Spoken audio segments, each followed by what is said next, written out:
Bom dia, então, para todas, todos e todes. Com muita alegria que nós estamos aqui no dia 29 de junho de 2024, com o nosso quarto encontro do Círculo de Estudos e Pesquisas Freirianos da Federal de Uberlândia. E, como vocês sabem, a nossa metodologia, às vezes a gente convida pessoas que estudam, que são de grupos de pesquisa, ou então que têm alguma experiência com Paulo Freire, a partir de Paulo Freire. E hoje nós temos o prazer, a honra e o orgulho de ter conosco o professor Diego, da Federal Fluminense. E, de verdade, Diego, assim, eu sempre digo aqui no Círculo que eu gosto de ter encontros com as palavras, e te encontrar nas palavras, assim, a partir do seu texto, foi muito importante para mim. Não te conhecia pessoalmente, ainda não te conheço pessoalmente, só por telas, né, agora, mas foi muito prazeroso ler você, ler as suas ideias e encontrar também um par para a forma com que eu também tenho feito a leitura, e que nós aqui no Círculo temos feito a leitura de Paulo Freire. Então, você foi um convite muito esperado por nós, para a gente poder conversar um pouco, e eu pedi para a Adriana, que é uma professora, vai se apresentar, mas professora da Federal de Catalão aqui também, que ela também teve a oportunidade de ler um pouco mais sobre você, ela vai te apresentar e depois a gente passa a palavra para a gente fazer primeiro uma fala sua e depois uma conversa entre nós. Seja super bem-vindo e sinta-se com a mesma alegria e o mesmo prazer que estamos com a sua presença aqui entre nós, tá? Adriana, com você. Bom dia a todos, a todos, a todes. Então, professor Diego, quando a professora Camila me convidou para fazer a apresentação, né, a primeira pergunta que eu fiz para ela é: mas é uma apresentação meramente acadêmica? A Camila falou: não, faz uma apresentação mais poética. E aí eu vou falar um pouquinho do que o seu livro, né, das impressões que seu livro me causou quando a Camila sugeriu que eu lesse. Então, todas as imagens que eu vou apresentar aqui para você, professor, especialmente para você e para os colegas, tem muito a ver com os sentimentos e as emoções que o seu livro, Ontologia do Oprimido, me impactou muito. Fala rapidamente, esse é o meu segundo doutorado, né? E eu sou orientanda da Camila. E esse doutorado, professor Diego, está sendo uma catarse para mim, em todos os sentidos, né? Principalmente na releitura e no reencontro com Paulo Freire. E aí eu sou apresentada ao seu livro, A Ontologia do Oprimido. E aí, professor, né? Assim, para não ficar aquela apresentação, então, muito acadêmica, eu vou falar bem rapidamente quem é você, mas eu acho que depois você pode se aprofundar mais, né?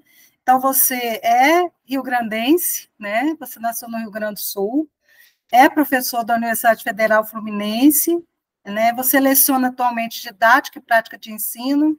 Então, eu tirei do seu livro essa apresentação sua. E desde 2001 você vem trabalhando com os seguintes temas, né? Educação popular e educação do campo. Mas é muito pobre isso aqui para falar da sua obra, do seu livro. Então, a minha proposta é que a sua apresentação vinculada ao livro Ontologia do Oprimido, ela vai ser uma apresentação poética, porque foi o que a sua obra despertou em mim. E aí eu trouxe duas obras que vão retratar bem esses sentimentos. Quando eu finalizei a leitura do seu livro, né, as minhas filhas me convidaram para assistir à exposição do Van Gogh. E eu tinha, assim, foi bem na semana que eu fechei o seu livro e que eu fiquei muito sensibilizada, eu fiquei muito, profundamente sensibilizada, e eu compartilhei isso com a Camila. O quanto o seu livro me impactou, né? O que é essa ontologia de fato representa hoje na minha vida, né? Quais são essas ontologias? Tanto que vai ser nossa pesquisa vai ser sobre essas ontologias dos professores de um curso de licenciatura em Educação do Campo, aqui da Universidade Federal de Catalão, onde eu trabalho. Eu sou professora de arte e educação. Então, para mim, eu sempre sempre estou vinculando, né, a questão da arte aos temas epistemológicos, os quais a gente vai trabalhar com os nossos alunos ali na formação de professores. E aí, nessa exposição do Van Gogh, eu estava muito sensibilizada, e aí eu me deparei com essa especificamente, que ela representa, né, uma clara representação de amor, de dedicação e de admiração entre os irmãos Vicente e Theo Van Gogh. Então, professor, se eu me emocionar, o senhor não se sinta constrangido pela minha emoção, mas é porque é a relação que eu consegui fazer quando eu for mostrar essa obra, que é a Amendoeira em Flor, do Van Gogh. E lá na exposição do Van Gogh, nessa imersão, não sei se vocês tiveram a oportunidade de verem, mas se tiverem, vão. Ela é uma obra que fica o tempo todo, você se conecta com as obras, né? É um jogo de imagens, e a impressão que se tem é que você está dentro da tela. E essa especificamente, né, as pétalas das flores da amendoeira, elas caem sobre nós como chuvas, né? Como a chuva caindo, né? E é uma obra que representa o renascer e a primavera, né? É uma obra que, quando eu estava lá, advinda da leitura do seu livro, né? Da profundidade que foi entender essa ontologia a partir das obras do Paulo Freire, a sensação que eu tive é que eu renasci. Então, eu vou passar para vocês, né, por ser uma obra impressionista, talvez vocês não consigam, mas depois vocês busquem, né, na internet, que se você fixar o olho, a impressão que se tem é de que ela se move, né? Eu não vou conseguir fazer o mesmo efeito lá da exposição do Van Gogh, mas a música que eles fizeram a relação, ela representa esse renascimento, esse florescimento, essa ideia da primavera, né? E eu fiz essa relação com o seu livro, e aí eu estou aqui intitulando de Primavera Freiriana. Então, as palavras que vão aparecer na obra são as pétalas que o seu livro me impactou, com a leitura que eu fiz dele. Então, vamos lá, vamos ver se vai dar certo, Camila. Vamos ver. Eu vou pôr aqui a música, só um minutinho.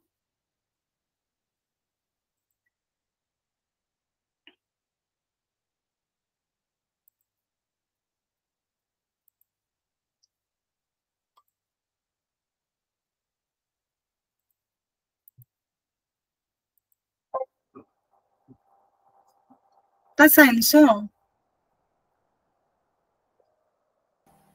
Não. Não.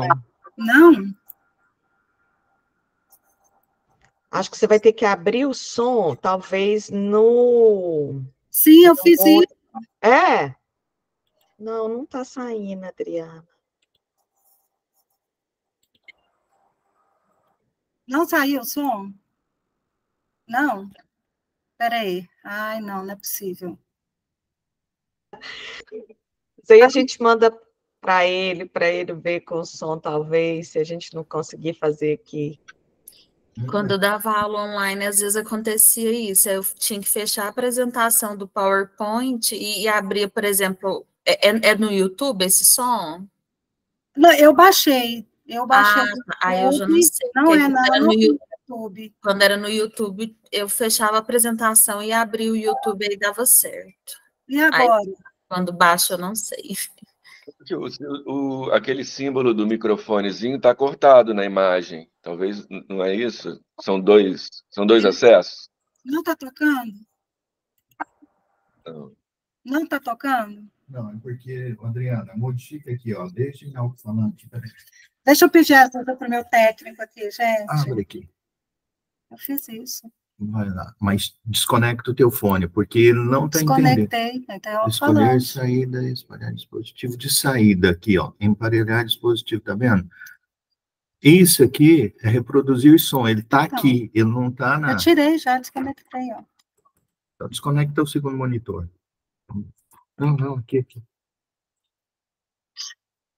Ah, não. Adiciona.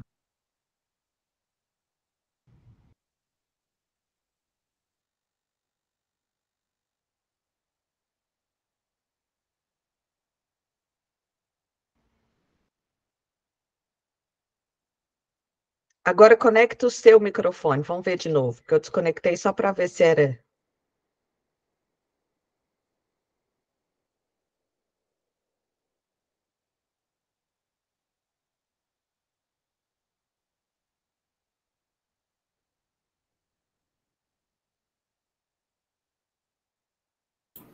Vamos ver se vai dar certo agora.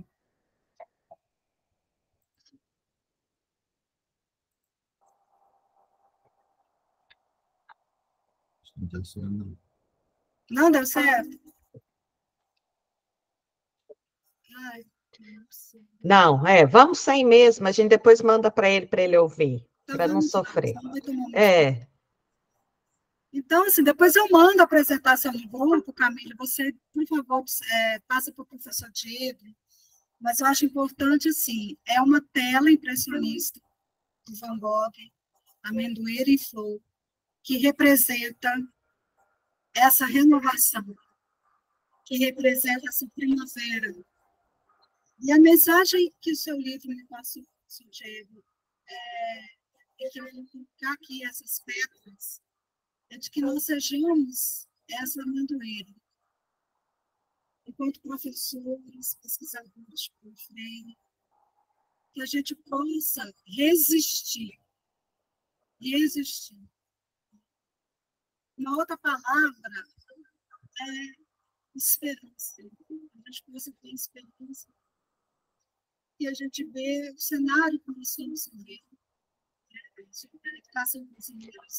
Adriana, agora o seu som está ficando um pouco baixo, assim, meio que parece que está o seu fone, assim. Você está ouvindo a música daí? Porque talvez você tenha que parar a música para ficar melhor.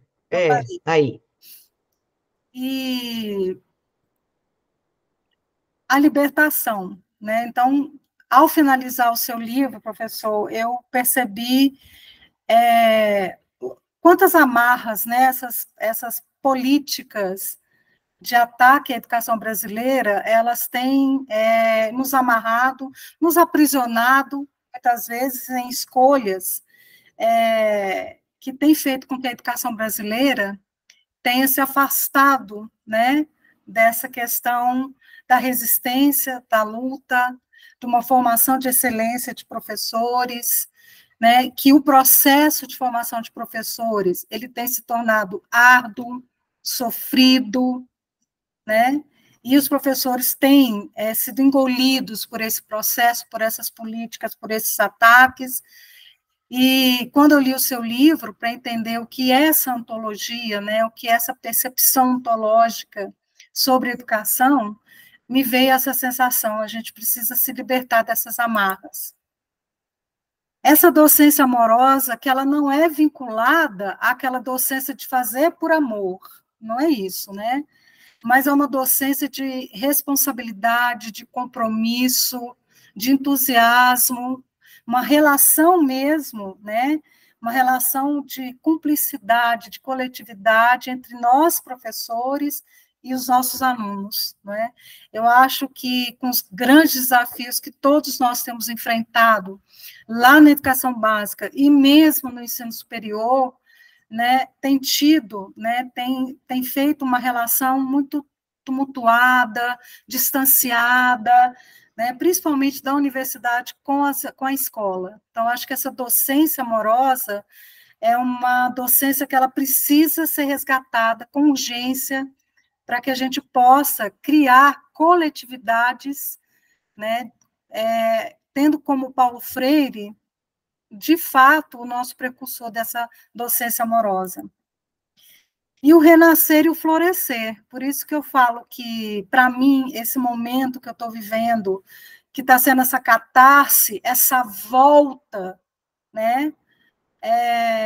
Ela está se configurando cada vez mais em leituras e aproximação com Paulo Freire de uma forma mais profunda, né? Mais amorosa mesmo, né? E aí vem o renascer e o florescer. Por isso que eu usei a amendoeira e flor do Van Gogh e estou chamando as pétalas de primavera freiriana, né? Que a gente possa, como grupo, como pesquisadores, como pessoas, florescer e renascer todos os dias, né? Com mais vontade, né? Com mais certeza de que nós estamos, sim, no caminho certo. E por que a primavera? Porque a primavera ela representa esse renascer e esse florescer. E aí, para finalizar, pena que a música não deu certo, mas eu vou pedir para a Camila compartilhar com você, professor. Eu gosto muito do Manuel de Barros, é um poeta muito querido para mim, e todas as obras dele, ele fala da incompletude do ser humano, né? Ele fala da incompletude do homem, né? E ele diz, né, que a incompletude humana, quando ela é mal direcionada, ela causa destruição. Então, a poesia do Manuel de Barros, o tempo todo, nos fala desse, e que tem muito a ver com essa obra do Van Gogh, porque é o Manuel de Barros nos chamando para esse renascer e esse florescer de coisas boas vinculadas à natureza. E eu escolhi esse texto, né, que ele é um texto assim que diz muito do momento que eu estou vivendo, né, das minhas conexões, da minha busca, né, por esse Paulo Freire, que a gente fala o tempo todo, mas parece que ele é algo tão distante de nós, e eu quero trazer esse Paulo Freire para mais perto de mim, né, de uma forma que ele faça realmente parte da minha persona, não só epistemológica, mas também da minha persona artística e poética. E aí, o poema se chama Bernardo é quase uma árvore. Bernardo é quase uma árvore. O silêncio dele é tão alto que os passarinhos ouvem de longe e vêm pousar em seu ombro. Seu olho renova as tardes. Guarda num velho baú seus instrumentos de trabalho. Um abridor de amanhecer, um prego que farfalha, um encolhedor de rios e um esticador de horizontes. Bernardo consegue esticar o horizonte usando 3 fios de teia de aranha. A coisa fica bem esticada. Bernardo desregula a natureza. Seu olho aumenta o poente. Pode um homem enriquecer a natureza com a sua incompletude? Então, eu deixo aqui, professor, as minhas impressões do seu livro. Muito obrigada mesmo, gratidão por ter conhecido o seu livro, por ter conhecido você através do seu livro, né? E que a gente possa ter outros encontros primaveris, né, Camila?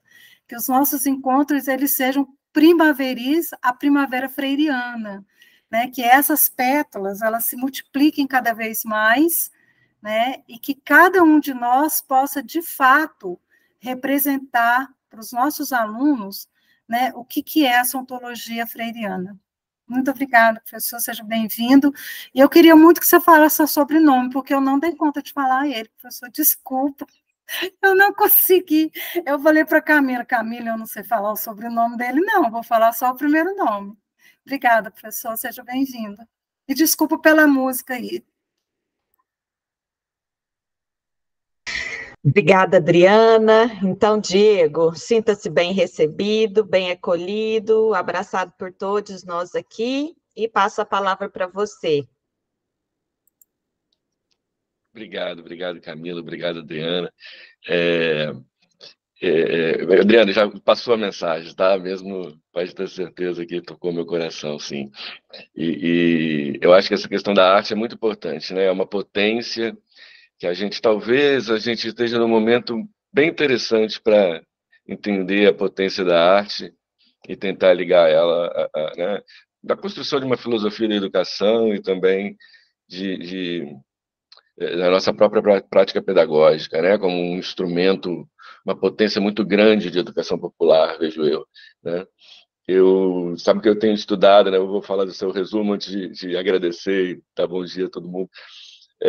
Eu tenho estudado a questão da filosofia da ficção científica, né? Essa relação ultimamente, e eu estou iniciando um pós-doutorado, né? Em cinema, e trabalhando isso, assim, você, né? Eu vi que realmente o quanto eu estou no caminho certo, né? Quando eu vejo você colocando dessa forma as coisas, relembrando a importância, né? Então, gente, eu quero agradecer vocês, todas, todos, né? Pelo convite, é um prazer estar aqui, agradecer em nome à professora Camila, em nome de todos, né? Que foi super gentil comigo, super carinhosa desde o nosso primeiro contato. Tá? É um prazer estar aqui com vocês. E agradecer, né, essa apresentação belíssima aí da Adriana também, tá? Catalão é em Goiás, né? Em Minas, em Goiás, né? Tá. Eu vi sua apresentação, obrigado, Chabalgoite, meu nome, né? Fala como escreve, assusta um pouquinho, mas é só botar o U fechado, Chabalgoite, né? Não tem muito segredo, né? E para complementar, assim, não é uma coisa boba, mas eu acho que quando eu começar a falar, vocês vão entender o porquê de eu estar querendo sinalizar isso para vocês. No livro realmente está lá a didática e prática de ensino, porque eu entrei na UF como professor através dessas disciplinas, né? O meu concurso foi, né, didática, mas eu dou aulas de movimentos sociais e educação popular, né, uma disciplina chamada Movimentos Sociais e Educação Popular no Brasil e Economia, Política e Educação. Por conta de ser marxista e trabalhar num departamento muito pequeno, né, digo, com poucos professores, né, e a gente acaba a aderência, né, como se diz no jargão da educação básica, acaba valendo mais nessas horas, né? Então, o livro, eu coloquei isso no livro, né? Mas não pouco leciono, prática de ensino pouco lecionei, né? Nesses últimos 10 anos, mas didática todo semestre, sim, eu leciono também, mas aí para as licenciaturas, né? Então, eu agradeço, gente, a oportunidade, né, de conversar com vocês, refletir sobre essa pesquisa, né?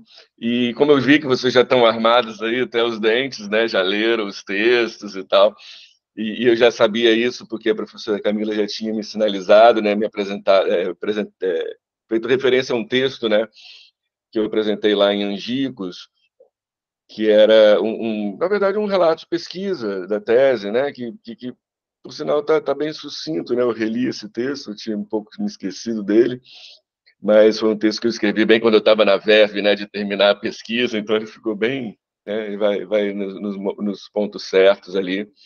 Eu achei um bom texto. Mas eu queria, por isso também, né, tentar contextualizar um pouquinho essa pesquisa. Na verdade, não é contextualizar a pesquisa, mas situar para vocês, para a gente ter uma conversa para além do texto, né? Situar os desdobramentos que acabaram, né, aonde essa pesquisa acabou me levando, né? Então, a minha fala vai passar um pouco por esse lado, né? Porque a pesquisa foi finalizada há 11 anos, né? Então, já tem bastante tempo. E é curioso, né? Eu fico feliz quando eu ouço a professora Camila falando. Aqui a gente pensa assim, um pouco parecido, estamos se aproximando, né? Como é que o tempo, né? O tempo acadêmico é uma coisa bastante peculiar, né? E realmente, nesses últimos 2 anos que eu venho me debruçado mais na questão da estética marxista, né? E as implicações que isso tem para a educação popular, né? Por isso estudando ficção científica, eu tenho visto o quanto que, por agora, né, por esses últimos anos, que os efeitos, vamos dizer assim, né, da pesquisa estão aparecendo, né? Eu fico muito feliz por isso, fico muito feliz. Então, a ideia é situar, tá? E situar porque acabou sendo uma espécie de briga que eu comprei, né? No final, uma briga boa, claro, né? Mas uma espécie de briga que eu comprei, porque essa concepção de educação popular, né? Porque desdobramento tem a ver com isso, tá? Na divulgação, na reflexão, né? Na problematização, principalmente no que diz respeito à formação de professores, de uma concepção de educação popular em Paulo Freire, né? Isso que eu venho defendido, e esse é o desdobramento principal, entendo eu, da tese. Principal porque não quer, né, a gente está na filosofia da educação, né, o que a gente quer é a consubstanciação disso na educação básica, né, na educação popular. Né. Eu já estou afastado da educação básica, né, desde 2015, né, que foi quando eu entrei como professor na UF, dedicação exclusiva, vocês sabem, eu tive que abrir mão do curso normal, né, do Estado do Rio, que eu dava aula, formação de professores, mas tenho trabalhado em formação de professores desde então, né, tentando sempre, né, estar o mais próximo possível de movimentos, né. Minha atuação em termos de movimento, tem passado muito pelo movimento sindical, mas eu fico, né, sempre um entusiasta das perspectivas de educação popular que surgem nesses movimentos, né. Então, a minha preocupação fundamental é essa, né? A educação popular. Mas é o que eu trago para vocês, e não é novidade, porque vocês já leram o texto, né? Não é uma perspectiva hegemônica da educação popular, né? Então, essa eu acho que é assim, o principal desdobramento, né? Em termos filosóficos, né? Da filosofia da educação freiriana. Não é a perspectiva hegemônica de educação popular, ou seja, as pessoas entendem que educação popular para Paulo Freire é outra coisa, diferente do que eu entendo e defendo, e nós somos minoria, né? Então, essa é uma questão que eu queria colocar de início. Eu começo a estudar Paulo Freire lá no final do século passado, né? 98, 99, que eu trabalhava, eu era militante da área de defesa ecológica, educação ambiental, minha dissertação tem a ver com isso. Mas eu digo isso, assim, rapidamente, por quê? Porque uma coisa que me incomodava na época é uma coisa que me incomoda até hoje. Na época, a gente via a educação ambiental aparecer sempre uma citação linda do Paulo Freire, né? E aí eu falava, oh, legal isso aqui, mas, cara... E olha, eu tinha lido pouco, tá? Porque depois eu, né, tive que ler bastante coisa dele. E eu já percebi, assim, falava, não, peraí, não é isso que ele está dizendo ali, né? Uma coisa que me incomodava. Então, eu já tinha percebido isso. Né? E quando chegou na questão da tese, né, da pesquisa que começa em 2010, essa coisa persistia para mim, porque era uma coisa assim, por que o Paulo Freire, eu me perguntava, por que o Paulo Freire é conhecido como um autor marxista na Europa e nos Estados Unidos, né? E a concepção hegemônica de educação popular inspirada em Paulo Freire no Brasil é outra, parece como outra, né? Isso era uma coisa que me inquietou muito. Então, eu sempre cito que eu fui pesquisar, o meu orientador de doutorado é um italiano, né? E eu fui pesquisar um dicionário de pedagogia, um dicionário, tipo um compêndio de pedagogia italiana, né? E no Paulo Freire estava lá entre Marx e Jesus, né? Na entrada, assim. Eu falei, gente, é impressionante. Aí você vai na Wikipédia, tá lá. Você vai na Wikipédia, não brasileira, né? Você pega nos Estados Unidos. Você vai no Schuller, né? Que o pessoal adora citar, que Paulo Freire é super, né? O mago do Schuller. A concepção mundial hegemônica é o que o Paulo Freire é um autor marxista. Né? Então, eu quis fazer, né, uma pesquisa sobre isso, me meti a fazer, né, uma pesquisa, uma exegese. Eu falei, não, peraí, eu vou lá na obra, eu quero ver como é que o marxismo aparece nessa obra. Né? Quais são os motivos de, no Brasil, isso acontecer de uma forma tão distoante do resto do Brasil. Né? E acaba, então, sendo uma pesquisa militante. Né? Por isso que, vocês perceberem, assim, a minha fala até agora é para defender, né? Tudo que eu falei é para defender essa ideia, né, de que Paulo Freire é um autor marxista, né? Então, vou fazer uma exegese, fui me dedicar à leitura do Paulo Freire propriamente dita. Eu acho que a gente tem que resgatar muito. Quem fala para vocês que leu todos os livros do Paulo Freire, que leu tudo, está mentindo, porque ninguém leu tudo, porque toda hora aparece uma coisa nova, tem coisas em outras línguas que não foram publicadas, textos que têm nuances diferentes, né? O trabalho da Anitta, que vem resgatando uma série de coisas, né? Tem textos importantes que surgiram na última década, né? A pedagogia do compromisso é um desses exemplos, né? A pedagogia da tolerância, textos que, né, a gente sabe que ele, de certa forma, incumbiu a ela essa missão, né? Então, a gente tem que ler o Paulo Freire. Faz muito pouco tempo que o Paulo Freire nos deixou, né? A gente, no marxismo, a gente até hoje fica lendo 10 vezes o mesmo texto do Marx, né? Por que a gente não vai fazer com um autor tão novo, né? Então, a gente precisa realmente defender isso com uma militância, né? E aí eu me coloquei a esse périplo, né, de analisar essa formação inicial filosófica do Paulo Freire, né? Quais as correntes que ele entrava em contato, né, em determinados contextos, diferentes contextos, e como isso foi influenciando na construção de uma filosofia da educação, né, na maturação de um pensamento pedagógico, na construção, sobretudo, de uma filosofia da educação. Então, eu situo Paulo Freire como um filósofo da educação popular, um autor marxista, tá? E eu faço isso como no texto, né? Através de uma análise do desenvolvimento dessa ontologia, né?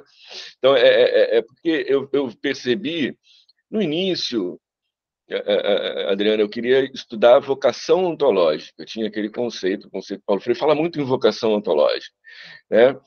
E eu estava com uma preocupação metodológica, né, que eu tinha, que é epistemológica também, obviamente, mas eu fui percebendo que o valor, vamos dizer assim, né, a potência freiriana, ela vai muito além do que a gente conhece como uma metodologia ou como método, né? E isso também se mostrou um imperativo para mim. Mas, peraí, cara, por que a gente tem, quando eu digo não é a concepção hegemônica de educação popular, o que é a concepção hegemônica de educação popular no Brasil? É uma concepção que reduz, muitas vezes, o pensamento pedagógico freiriano a uma metodologia, né? Então, essa é uma preocupação. Isso está no olho do furacão da educação básica, ultimamente, né? Por isso que eu tenho defendido tanto os conteúdos, né? A intencionalidade, a democratização dos conhecimentos, né?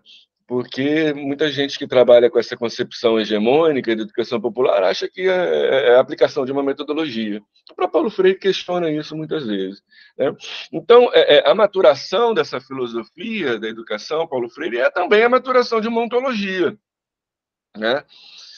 Como que o contato com o marxismo, percebi eu, né, ao longo da pesquisa, é determinante, né? Determinante para que essa ontologia seja, né, deixe de ser uma ontologia idealista, que tem como reflexo uma metodologia estéril, né, para passar a ser uma ontologia do ser social, né, com bases marxistas, sem deixar de considerar, né, a importância e o papel da subjetividade, da consciência, né, nesse processo educativo. Eu tenho, para mim, assim, é muito complicado, porque às vezes o pessoal briga comigo, né, porque parece que quando eu estou defendendo uma intencionalidade, antes de defender uma metodologia, eu estou ignorando o papel da subjetividade. Não, não é isso, né? Muito pelo contrário, né? E a gente, quando a gente pensa a questão da formação científica e filosófica, isso se torna cada vez mais claro. A gente vai vendo que, por exemplo, essa coisa de que todo mundo aprende a partir do que já conhece é uma verdade científica. Isso não é uma metodologia, isso não é uma perspectiva ideológica, né? Por isso não é ela, né, essa perspectiva, o início de um processo, né? Quando a gente ouve muitos freirianos que se reivindicam freirianos, né, dizem. A gente tem que partir da realidade do aluno, partir do que o aluno já sabe, né? Como se isso fosse o início da educação popular. Não, não é, né? O início da educação popular é em capacitação técnica e científica dos educandos, né? E aí, bom, como que a gente faz isso, né? E, sim, metodologicamente a gente parte, né? Do que o aluno já sabe, do mundo do aluno. Bom, vou chegar lá. Tá? Então, o que eu queria dizer inicialmente é isso, né? É uma pesquisa militante, uma pesquisa que, né, que desde o início assume uma perspectiva e defende essa perspectiva como a perspectiva, né, vamos dizer assim, mais fiel ao pensamento de Paulo Freire, tá? E por isso eu gosto de dizer assim, eu não sou um freiriano, né? Eu sou um marxista estudando Freire, né? Porque eu considero Freire como um marxista, né? Um pedagogo marxista que pode nos contribuir, porque isso é uma celeuma, tá, gente? Porque da mesma forma que eu estou aqui falando de quem está fora do marxismo, né? Que muitas vezes não pesca essa ideia, vamos dizer assim, no marxismo, na pedagogia marxista brasileira, a gente também tem uma resistência muito grande ao Paulo Freire. E essa resistência, ela aparece nessa resistência ao papel da subjetividade, ao papel da consciência. Então, a gente, né, eu entendo que essa perspectiva tenta dar conta dessa dialética, né? Não quebrar uma dialética, né? Ou não quebrar a dialética, né? E aí, então, o que é estudar o pensamento filosófico, né? Eu fui estudar as relações do existencialismo, da fenomenologia e do marxismo na obra do Freire, né? Por quê, né? Por que eu escolhi essas coisas? Isso eu encontrei no próprio Freire, né? E nos comentadores. Então, a primeira coisa, o próprio Paulo Freire fala numa entrevista ao Carlos Alberto Torres, começo da década de 70, ele diz: minha perspectiva é dialética e fenomenológica, né? Esse é um ponto de partida. Fenomenologia existencialista, né? Que é um existencialismo que, no início, está vinculado ao existencialismo cristão, né? Do Karl Jaspers, do Gabriel Marcel, que tem uma proximidade muito grande com o movimento do cristianismo popular, do personalismo cristão, como Mannheim, Maritain, né? E que vai, conforme Paulo Freire vai se aproximando do marxismo, esse existencialismo vai migrando, né?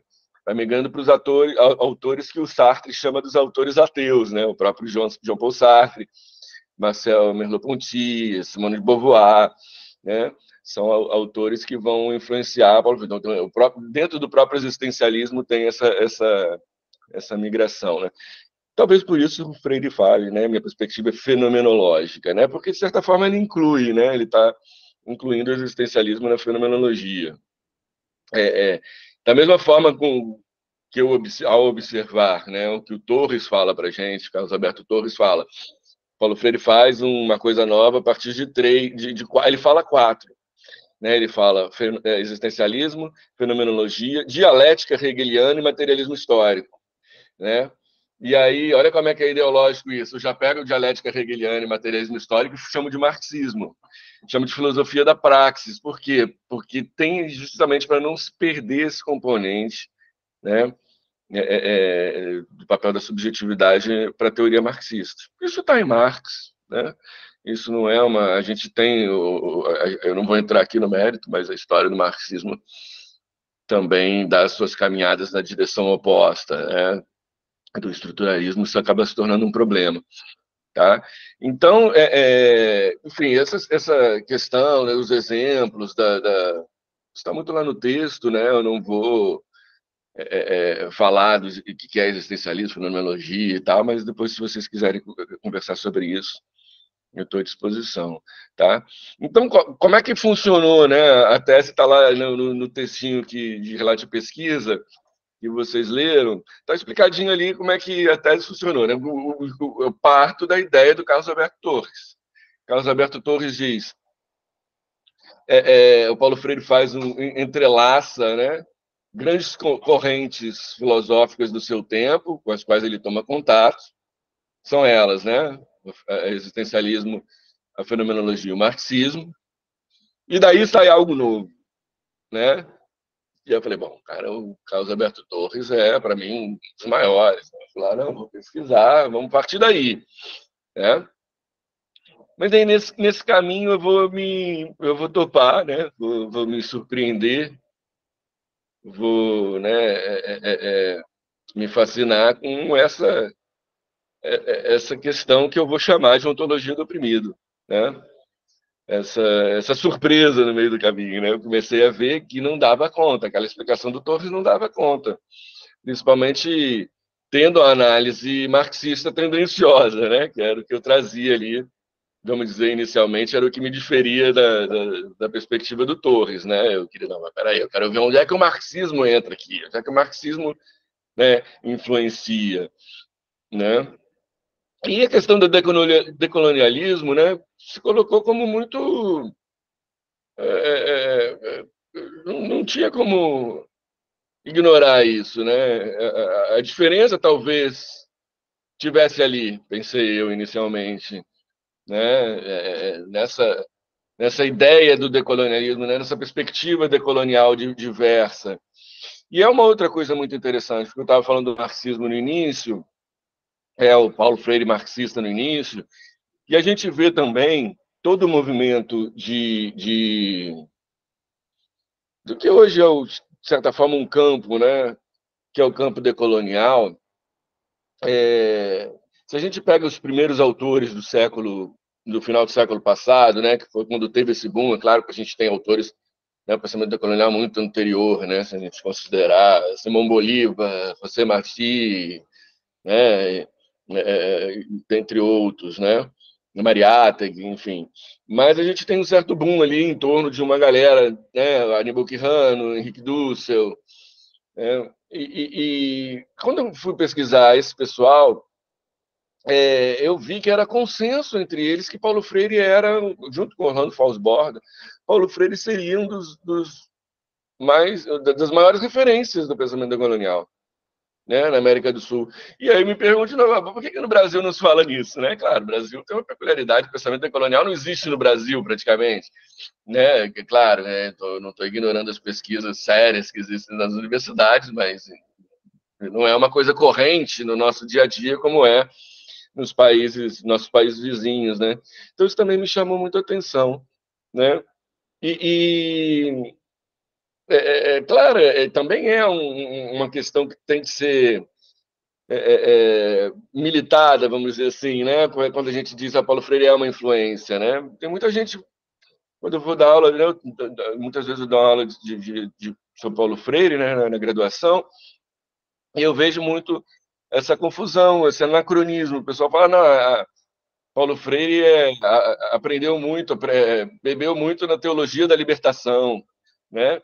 E aí o livro da teologia da libertação é posterior à pedagogia do oprimido, né? Essas coisas que a gente precisa ainda elucidar, né? Claro que Paulo Freire é muito influenciado por um cristianismo popular, mas a teologia da libertação vem depois, né? Então, eu percebi, né, que essa filosofia europeia, vamos dizer assim, ocidental, da qual Torres falava, não dava conta do problema que Paulo Freire colocava. Por isso que Paulo Freire era tão... foi chamado de eclético erradamente, né, erroneamente, mas por isso que ele era tão inquieto, vamos dizer assim, né, buscando sempre uma ideia fundamental de coerência, né?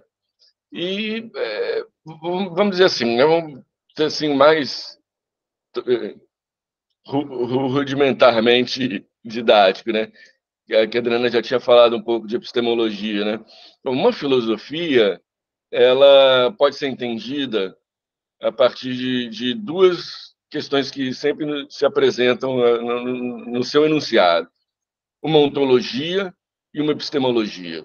Ou seja, toda filosofia ela tem uma concepção de ser e uma concepção de conhecimento. Ela tem uma teoria do conhecimento e ela tem uma teoria do ser, né? Vamos dizer assim. E é fato que a filosofia europeia ela se pretende universal mas essa universalidade, ela se constrói a partir de uma concepção abstrata de ser, né? Então, como que a gente pode pensar, né, uma filosofia uma ontologia, né, uma ontologia que tenha uma perspectiva abstrata de ser, né? Ou seja, como que a gente vai trazer isso para a América do Sul? Como a gente vai trazer isso para o oprimido, né? Como que a gente vai falar de um ser que foi impedido de ser, né? Ou de um sujeito negado, como diz o Dussel, né? Daí a importância do marxismo, né? Por incrível que pareça, é no marxismo que Paulo Freire consegue achar essas respostas, né? Então, bom, é preciso, né? Como diz o Gramsci, né? Fazer uma tradutibilidade disso, né? Então, eu vou falar desse conceito, que esse conceito é muito importante, tá? Mas a importância do marxismo, né? O Freire é importante para o Freire porque ele vê assim, bom, esse ser que não é, esse ser que teve a sua história negada, né? Esse ser que é impedido de ser, como é que a gente faz ele ser, né? O ser humano é um verbo, humanizar é tornar-se humano, ser humano é um verbo. Perdão. Essas questões que Paulo Freire coloca, acho que são as questões que estão aí até hoje, né? Umas últimas entrevistas do Paulo Freire, ele fala, quando eu morrer, eu queria que as pessoas lembrassem do Paulo como aquele cara que queria a gentificação, né? Que era uma pedagogia da gente, né? Então, a questão da humanização, ela está presente em todos esses momentos, né? Então, qual é a importância do marxismo, né? O oprimido, Marx e Engels falam do oprimido, né? Só que a categoria de oprimido ela vai ganhar uma dimensão muito mais profunda e decolonial, pós-decolonial, com Paulo Freire, né? Porque o oprimido, como diz o Giovanni Semeraro, o oprimido ele não é o subalterno. Existe aí uma diferença. Toda a ideia de classe social, né, construída na história do comunismo, né, sobretudo a partir de Marx e Engels, trata de burguesia e proletariado, né? A gente pode dizer assim, muito toscamente, tá, gente? Porque não é a minha preocupação aqui, mas a gente pode dizer que daquele proletariado lá foi roubado o capital, né? Foi roubado os meios de produção, né? Quando a gente pensa o oprimido não roubaram o meio de produção somente, roubaram a própria história. O oprimido é um ser que foi impedido de contar a própria história, né? A conquista dos povos ameríndios, né, dos nossos ancestrais aqui é a prova disso, né? Como é que a gente parece que o Brasil foi descoberto em 1500, né, como se não tivesse existido nada antes, né? A gente está falando de toda uma civilização que foi impedida de ser, impedida de contar a própria história, né? Impedida, inclusive, literalmente, né? Porque a gente viu a reforma pombalina é um exemplo disso, a proibir por decreto, instituir o português, era matar a cultura guarani, que era uma cultura oral. E os portugueses sabiam disso, né? É um projeto, isso não foi uma coisa, né? Um erro histórico, né? Então, a importância do marxismo ela está nessa ideia, né? Ainda que a gente saia da concepção clássica de luta de classes, né? A luta de classes persiste. Então, Paulo Freire vê que o oprimido só pode vir a ser, esse é o pulo do gato, né? O oprimido ele só pode vir a ser na quebra das relações de opressão, né? Ou seja, não é possível essa concepção abstrata de ser, ela ajuda, né, a manter essa relação de opressão, né? É preciso de construir uma nova perspectiva, né? Em Cuba vai se falar um novo ser humano, né? A era, como diz a música do Silvio Rodrigues, né? A era está parindo um coração, né? Está se referindo a isso. né? E daí que tem essa máxima do Paulo Freire, né? Dizer, olha, o oprimido ao se libertar, liberta o opressor, né?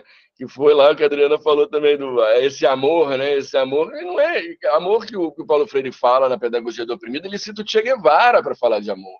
Isso não é à toa, né? A própria ideia da doutrina social da Igreja Católica, né, que vai resgatar o Jesus, que foi o Jesus que, né, expulsou os vendilhões do templo na chibatada, né? Ele não falou, gente, eu vou rezar para vocês saírem daqui. Cara, ele entrou destruindo tudo, então enchendo todo mundo de porrada. Jesus, o pacifista.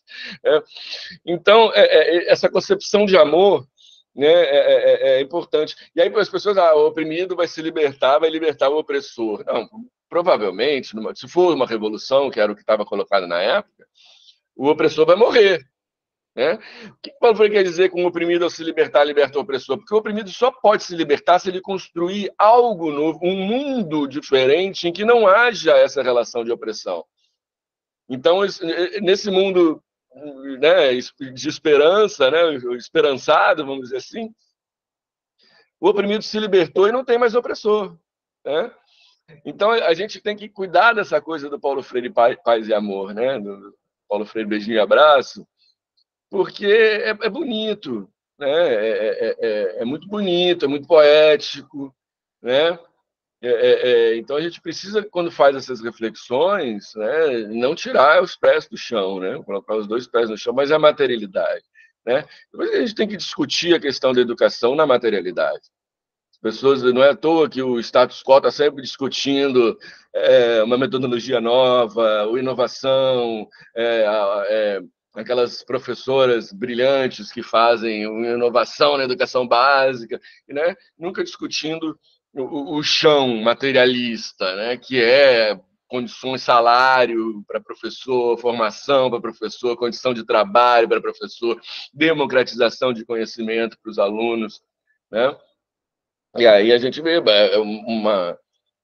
a minha crítica a essa perspectiva metodologizante passa muito por aí, que fica uma coisa assim muito bonita, eles se colocam de uma forma muito, como se fossem muito progressistas, falam em democracia porque tem que respeitar o aluno, né?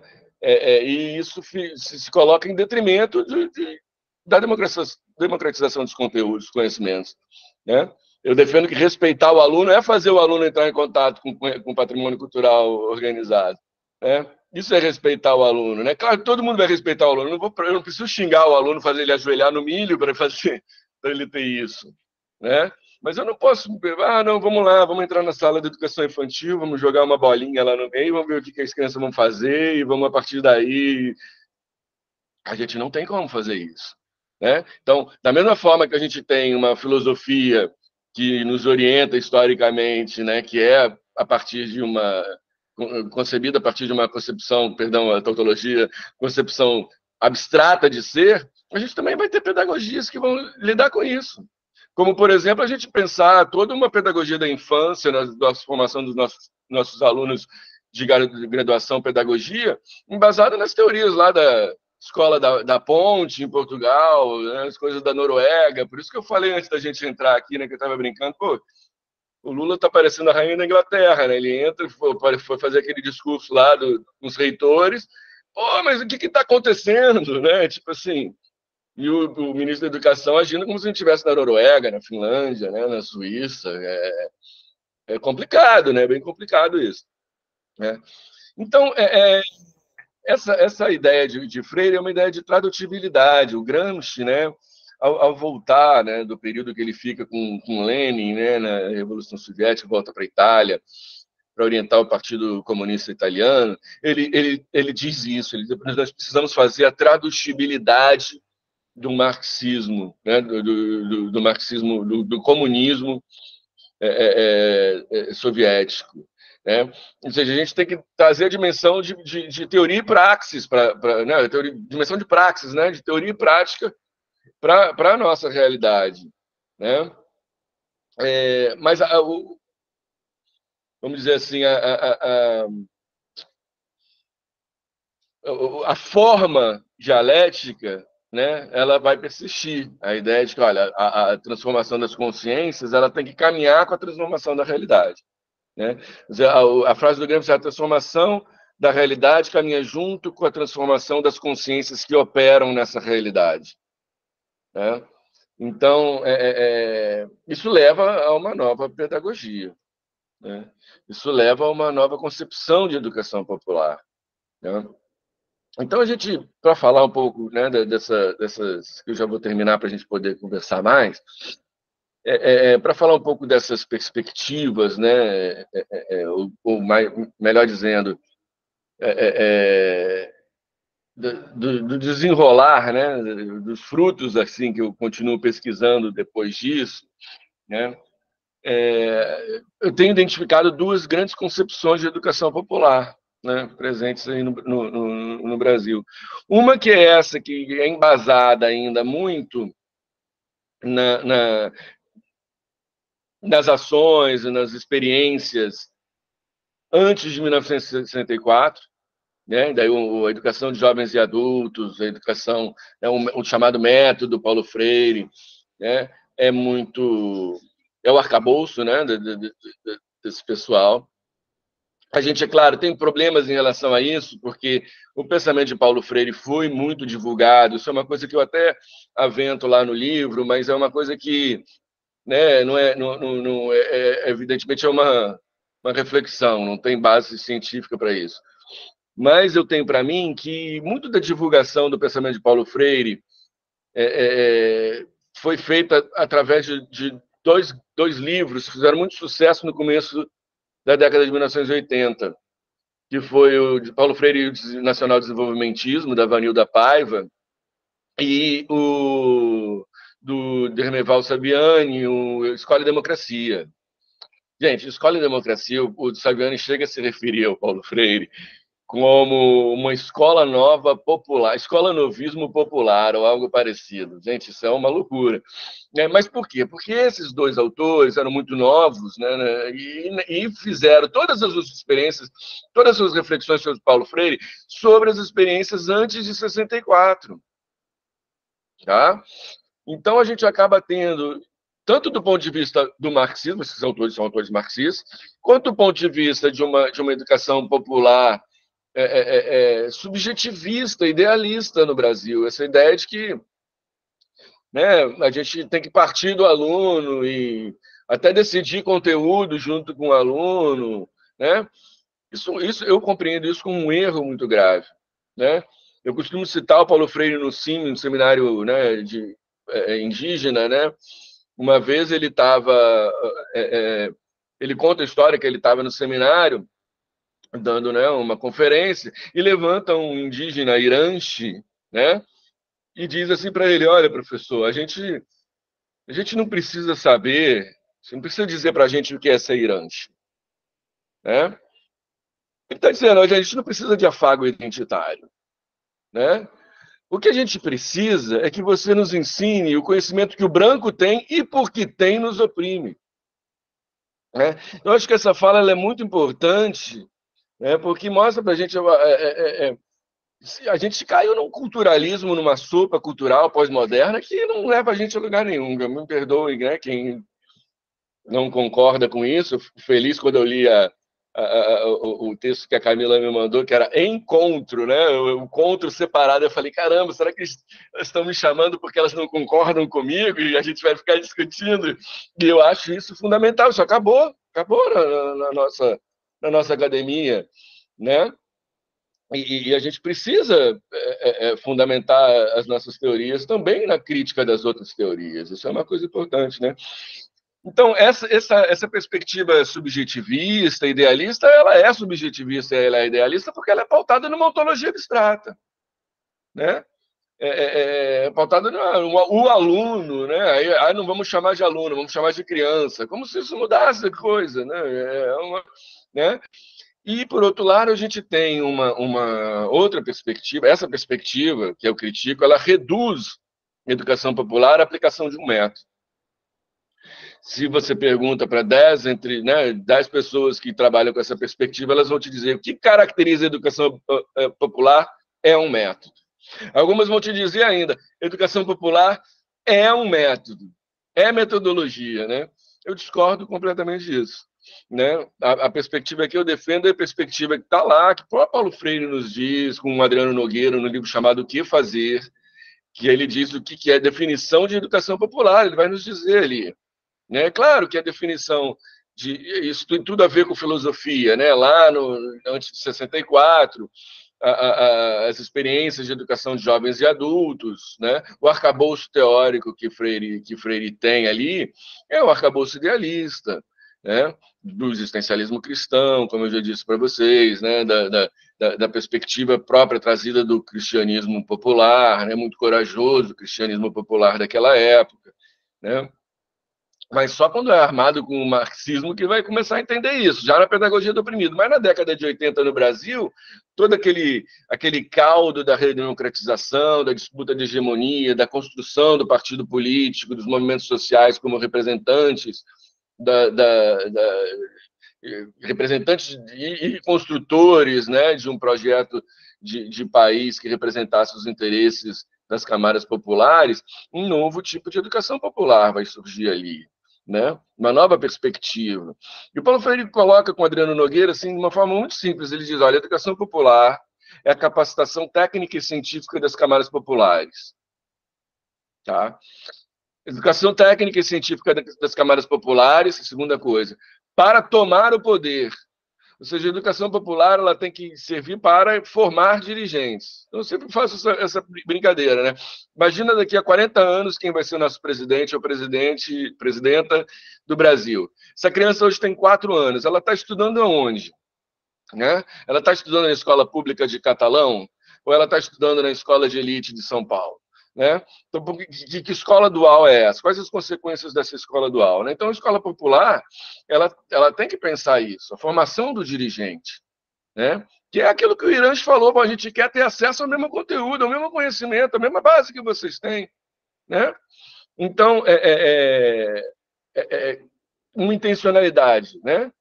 Capacitação técnica e científica das camadas populares para a tomada do poder. Agora, é claro, isso só se faz entendendo a educação popular, dizem eles, essa é a terceira definição, entendendo a educação popular como um modo de conhecimento. Ou seja, ela tem que ter uma metodologia própria.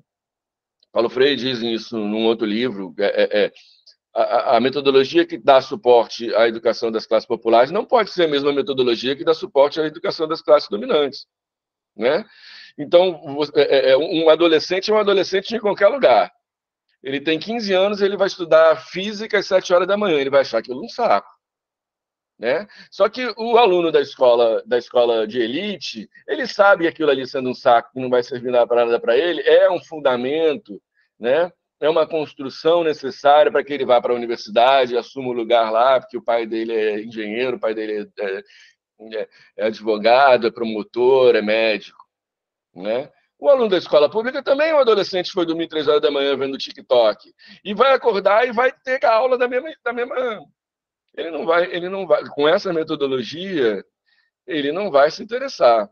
Né? Porque não tem sentido para nenhum dos dois. Nem para o da escola rica, nem para o da escola pobre. Mas tem funcionalidade para o da escola rica. Né? Ou seja, ele não vê sentido naquilo ali, ele acha que aquilo ali é uma loucura, mas ele entende que aquilo ali é importante porque tem uma conformação social que faz ele entender que aquilo ali é importante. O aluno da escola pública, não. Né? Eu estou, claro, grosseiramente aqui, generalizando. Né? Mas o que eu quero dizer para vocês assim, uma perspectiva, ela entende, confunde educação popular com metodologia. Alguns chegam como dizer, a educação popular é uma metodologia. Eu entendo a educação popular, entendo que Paulo Freire entende, tá, gente? Porque eu não estou inventando nada, não. Entendo que Paulo Freire compreende a educação popular como uma intencionalidade. É a intencionalidade que caracteriza a educação popular. Qual é essa intencionalidade? Capacitação técnica e científica das camadas populares. Isso é a democratização do conhecimento como base fundamental para a formação de dirigentes, para que essa escola popular gere frutos, né? Gere possibilidades das pessoas entenderem a realidade criticamente e construírem projetos, se organizarem para construir projetos que representem efetivamente, né, as camadas populares. Né? Então, nesse sentido, a metodologia, o que existe não é uma metodologia abstrata. O que existe é uma resolução metodológica dessa intencionalidade. É a intencionalidade que é ontológica, profundamente ontológica, que leva a uma reflexão metodológica, que aí sim, vamos, né, como eu disse lá, não tem funcionalidade, não tem sentido. Então, quem é esse aluno? O que a gente tem que fazer? Como é que a gente organiza isso? Né? Bom, eu vou parar por aqui para a gente privilegiar a nossa conversa, tá? E qualquer furo que ficou, certamente ficaram vários, a gente faz da conta na conversa aqui. Obrigado pela atenção de vocês. Obrigada, Diego. Não, foi um prazer te ouvir. Na verdade, a gente tem um pouco essa ideia de fazer os encontros, não quer dizer nem que seja comum a aproximação ou distanciamento, mas são visões mesmo diferentes. A gente vê como é que tem visões diversas sobre o Paulo Freire, né? Em relação a vários aspectos e a vários grupos, e a forma como enxergam, e a forma como veem, a forma como leem, a forma como reinventam ou reproduzem, muitas vezes, o próprio pensamento, né? E que eu acho que... E aí, como qualquer lugar, eu acho, da academia, tem esse espaço também de, muitas vezes, uma idolatria, uma mitificação, talvez, que a gente tenta romper aqui no círculo, assim, entender as coisas numa concretude maior, né? Assim, qual também o limite do Paulo Freire, até onde ele vai. Então, eu queria, também não quero aqui, mas dizer que foi muito bom o nosso encontro, de verdade, eu sinto você não continuar estudando Paulo Freire, porque eu vi que você foi para outras. Não, eu continuo estudando. Tá, então tá. Porque eu acho Com que a gente certeza, pode... no final desse processo, desculpa, Camila, com certeza no final desse processo, eu quero chegar, estudando filosofia científica, numa possibilidade de instrumentalização para a educação popular, tá? Legal. Desculpa. Que é isso. Que é isso, eu acho que é porque, né, esse tempo histórico mesmo, a gente nunca reconhece. Eu, na verdade, ao te encontrar, né, no texto, por quê? Eu quero te explicar isso, eu acho que é bom para todos nós aqui, porque eu sempre dialogo muito aqui no círculo e nas minhas leituras freirianas, com aquele pensamento de que, para entender o Paulo Freire, você tem que entender qual que é o pensamento dele sobre o sujeito. Como é que Paulo Freire entende o ser humano, a pessoa, e os nomes podem variar, mas qual que é a definição que ele dá desse sujeito, para a gente entender o pensamento educacional, para a gente entender o pensamento dele a partir dessa concepção de sujeito.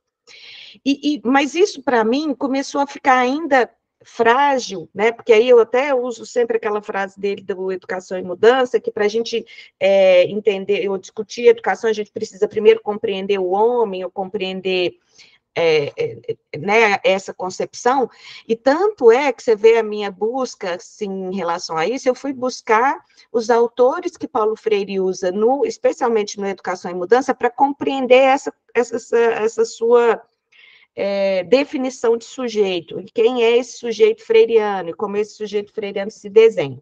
Então, ao ler você e ver que a ontologia do oprimido é uma forma freiriana de compreender esse sujeito, porque eu não estou falando de qualquer sujeito, eu estou falando de um sujeito específico, que é o sujeito negado por essa sociedade capitalista, que não tem oportunidade, que não tem possibilidade, que é invisibilizado, e por isso eu sempre tenho muito cuidado de fazer o encontro do Paulo Freire com o pensamento decolonial, porque eu sempre tento ler o Paulo Freire pelo Paulo Freire, e ele não chegou nesse pensamento porque ele não teve o tempo existencial para isso. Né?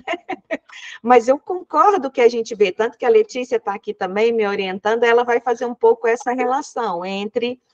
mas aí depois a Letícia explica. Mas o que eu queria dizer para você, assim...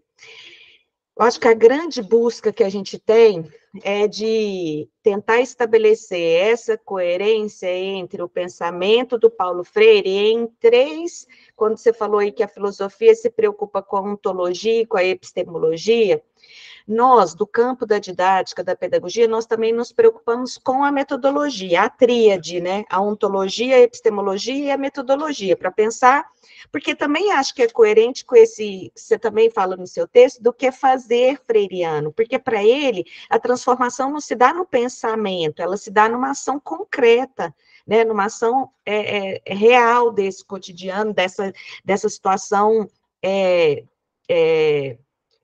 existencial, né, de vida concreta. Então, eu acho que a compreensão desse conceito que você traz, de ontologia do oprimido, me fez pensar como é que a ideia de pensar a concepção do sujeito não é um sujeito qualquer, é esse sujeito oprimido, e talvez isso, para mim, tenha lidado com uma dúvida que eu sempre tenho, que é como é que a gente faz no processo de formação, porque eu sou, eu digo, e aí eu sou professora, sempre fui professora de formação de professores, então eu sou professora de didática. Aqui a gente criou uma disciplina que chama Princípios Éticos Freirianos para os cursos de licenciatura, é uma disciplina optativa, mas é uma disciplina que eu também trabalho, mas eu sou, então, formadora de professores, esse é meu campo. Então, a educação popular chega como um princípio, né? Pensar na realidade brasileira significa pensar numa escola pública a partir do conceito de educação popular, a partir de uma escola pública popular, a partir de uma universidade popular, e é aí que a gente se encontra. Mas eu sempre fico com esta pergunta de como é que a gente faz com que estudantes e estudantes entendam qual é esse sujeito que está especialmente na escola pública. Porque, às vezes, eu acho que eles têm dificuldade, eles ficam criando uma idealização. Aí eu já vou usar um autor também que eu gosto muito, que é o Miguel Arroyo, que ele fala como é que a gente vai criando uma representação de quem é esse estudante, e a hora que você chega lá e se depara com uma realidade que não é aquela idealizada, você tem que quebrar essas imagens, né, essas representações que a gente vai fazendo ao longo do processo formativo, da formação inicial. Então, eu tenho muita vontade de quebrar essa imagem desde lá da formação inicial, mas sempre, então, o conceito que você traz me ajudou um pouco a pensar nessa forma de traduzir, de identificar, de definir, né, como é que a gente poderia dizer sobre esse sujeito, especialmente numa perspectiva freiriana.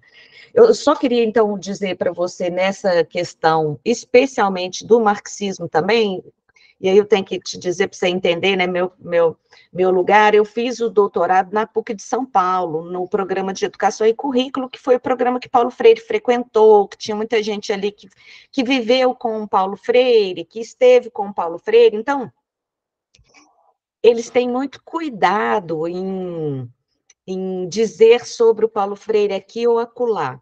Mas eu tive um professor, especialmente, o Alípio, que a gente discutiu muito Educação como Prática da Liberdade, é um livro que eu gosto muito, ele é muito pouco falado do Paulo Freire, e eu vi que você também, na sua tese, fez a referência a ele, né? A Ação Cultural e a Liberdade por Outros Escritos, Educação como Prática da Liberdade e Pedagogia do Oprimido. O Educação como Prática da Liberdade, por exemplo, eu vou te contar que eu lembro, assim, das referências que o Alípio ia fazendo, né, porque é do campo da filosofia, e eu estou mais aí registrando o pensamento dele do que dizendo se eu concordaria ou não, porque eu acho que eu não tenho nem cognição para fazer essa análise, mas ele dizia como é que a Educação como Prática da Liberdade, especialmente, era um livro fenomenológico. E ia mostrando quais as concepções, a partir do Merleau-Ponty, a partir da fenomenologia, da forma como ele via, pelo menos, mais, vou usar o termo, me entendam assim, mais tradicional, como é que a educação como prática da liberdade, ali, ele se enquadraria numa dimensão, na corrente fenomenológica. E eu queria te perguntar se você assim o vê, se você concordaria com esta fala. E por último, assim, eu queria só também para compartilhar com vocês, especialmente o Demerval Saviani, né, que hoje ainda está entre nós e ele ainda tem se posicionado frente ao campo da pedagogia em algumas questões que eu tenho alguma discordância em relação a esses posicionamentos, a forma como se vê o curso de pedagogia, como que ele entende a formação, enfim. Mas eu acho interessante dizer como é que lá, né, ele compreendia o Paulo Freire nessa escola nova popular, e como é que ainda tem gente hoje que coloca o Paulo Freire aí. Eu já vi muitas pessoas dizendo do Paulo Freire com esta origem escolanovista, até por conta de uma leitura que eu acho, com todo o respeito, né, às pessoas, mas eu acho equivocada de colocar o Paulo Freire na linha da metodologia apenas, de que ele criou uma metodologia para a alfabetização. Eu não nego que tem ali também um caminho para um processo de alfabetização, mas eu acho que não é, isso para mim é uma redução ao pensamento, é uma redução ao que ele fez de fato, que é isso que você disse. Eu digo sempre que eu sou uma estudiosa, eu quero estudar mais, porque eu ainda não consegui ainda compreender um tanto de coisas do Paulo Freire que eu gostaria, até porque acho que toda leitura nova que eu faço, eu aprendo algo mais no contato com com a escrita do Paulo Freire. Então, enfim, eu quero encerrar aqui, que eu também tinha te feito uma pergunta que eu queria te perguntar, que era em relação a isso do decolonial, não sei se a Letícia também vai fazer isso, mas você falou de uma tradução decolonial. E eu queria que você me explicasse isso. O que é que você entende como tradução decolonial a partir dessa leitura que você faz do encontro do Paulo Freire com algumas dessas teses ou princípios decoloniais? Muito obrigada, Diego. Está sendo um prazer mesmo, viu? E aí fica à vontade, gente. Quem quiser levantar a mão, quem quiser abre o microfone para a gente aí poder conversar um pouco mais com o Diego, tá bem? Você quer as outras pessoas se colocarem ou eu converso contigo, respondo essas questões e a gente... Eu acho que você pode ir conversando, que aí as pessoas vão se animando. Não, Camila, eu acho que você está, né, você vai na canela, né? Eu acho que a questão fundamental é essa, quem é esse sujeito, né? E aí, quem está no olho do furacão somos nós que formamos professores, né? Isso é realmente um problema. A gente tem eu já citei alguns artigos meus, um trabalho de duas autoras do grupo lá do Saviani, que são a Prado e a Azevedo, e elas fizeram, o que elas fizeram? Elas pegaram 10 anos do GT, de 0 a 6 anos, da Amped, né? De Caxambu, Amped, né? E fizeram o levantamento de todos os arcabouços teóricos que estavam em todos os textos de discussão. Então, de 0 a 6 anos, elas pegaram 10 anos de todos que falaram em formação de professores.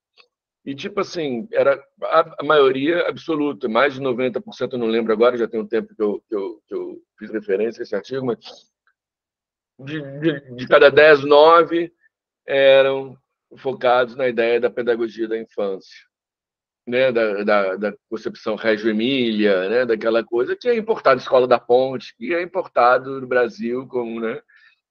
Falta reflexão de quem é esse sujeito, né? Então eu brigo lá no meu departamento que eu sou o único marxista no universo de 80 professores. E aí os alunos, volta e meia vem né, que passou para a educação básica, fala, pô, Diego, você tinha razão, né? A nossa formação não é para a educação pública. Gente, a gente precisa construir nas nossas universidades uma formação para a educação pública. Porque o nosso professor é o professor. O Paulo Freire ele tinha umas coisas que ele ficava preocupado com a questão de classe, que o professor era o professor que ia chegar na escola com uma outra classe que não era, né? Uma outra classe, né? Era o pequeno burguês, né? Professor de classe. Isso não existe mais. A proletarização da profissão docente é um fato. né? E isso não é ruim, tá? Eu não estou fazendo julgamento, mas a gente tem que prestar atenção nisso. O nosso aluno se forma não é para trabalhar na escola de elite de São Paulo, da Zona Sul de São Paulo, é para nas pequenas escolas, lá de Santo Antônio de Pádua, de Catalão, de Uberlândia. Uberlândia já é uma cidade grande, Catalão não sei o tamanho, mas mesmo assim, a gente forma o nosso aluno para trabalhar na escola pública, então a gente tem que saber quem é esse sujeito. Quem é o sujeito? São 3 sujeitos que a gente tem que perguntar. Quem é o aluno que está na escola pública, quem é o nosso aluno e quem somos nós? Porque essa pergunta, a gente não chega quem é reflexão sobre o sujeito, sem refletir sobre quem sou eu como professor universitário, o que eu quero, que tipo de aluno eu quero, qual é a minha contribuição? Porque para nós, eu fiquei 8 anos na educação básica, é igual jogador de futebol, quando vai falar para você que não pode jogar e está no banco. Pô, aqui no banco é muito mais difícil. Comentarista esportivo, né? Desculpa que eu estou dando uma de Lula, né? Usando as metáforas de futebol. O jogador, o comentarista da Globo vai falar, cara, pô, eu fico muito mais nervoso aqui fora do que estava dentro do campo. Acontece com a gente, professor universitário, ficou 8 anos formando professor na educação básica e sai para a educação, né? Tem PIBID e tal, já fui coordenador de PIBID. Mas não é, né? É aquela coisa, você não está jogando, né? Você está do lado de fora. Então, a gente precisa perguntar isso, né? Então, como é que isso aparece para a gente, né? Você falando da metodologia, né? Como é que tem gente que confunde a questão da metodologia? Muito. Quando a gente, lá no PIBID eu via isso, no curso normal eu via isso, quando eu dava aula de prática de ensino eu via isso. Eu pedia para o aluno fazer um plano de aula, ou montar uma aula. E o aluno ou a aluna vinha com uma metodologia, ou seja, ele vinha com como ele vai fazer. Isso é metodologia. Aí eu falava, bom, senta aqui do meu lado. Qual é o conteúdo que você vai trabalhar? Qual é o objetivo dessa aula? Qual é o objetivo? Um objetivo é claro, né? É fazer o aluno assimilar o conteúdo. E o outro é desenvolver alguma habilidade. Quais são os objetivos? Ninguém sabe responder. Né? Claro que tem a instrumentalização, que a gente sabe, né? Que tem os professores, né? 60 anos, quando vão falar de germinação, vão ter a instrumentalização do feijãozinho, não sei o quê. Beleza, a gente tem isso, a gente não vai perder, não é jogar o neném com água suja fora, mas a gente tem que refletir sobre qual é o objetivo, qual é o conteúdo daquela metodologia ali. Então, quando a gente pensa em didática, né?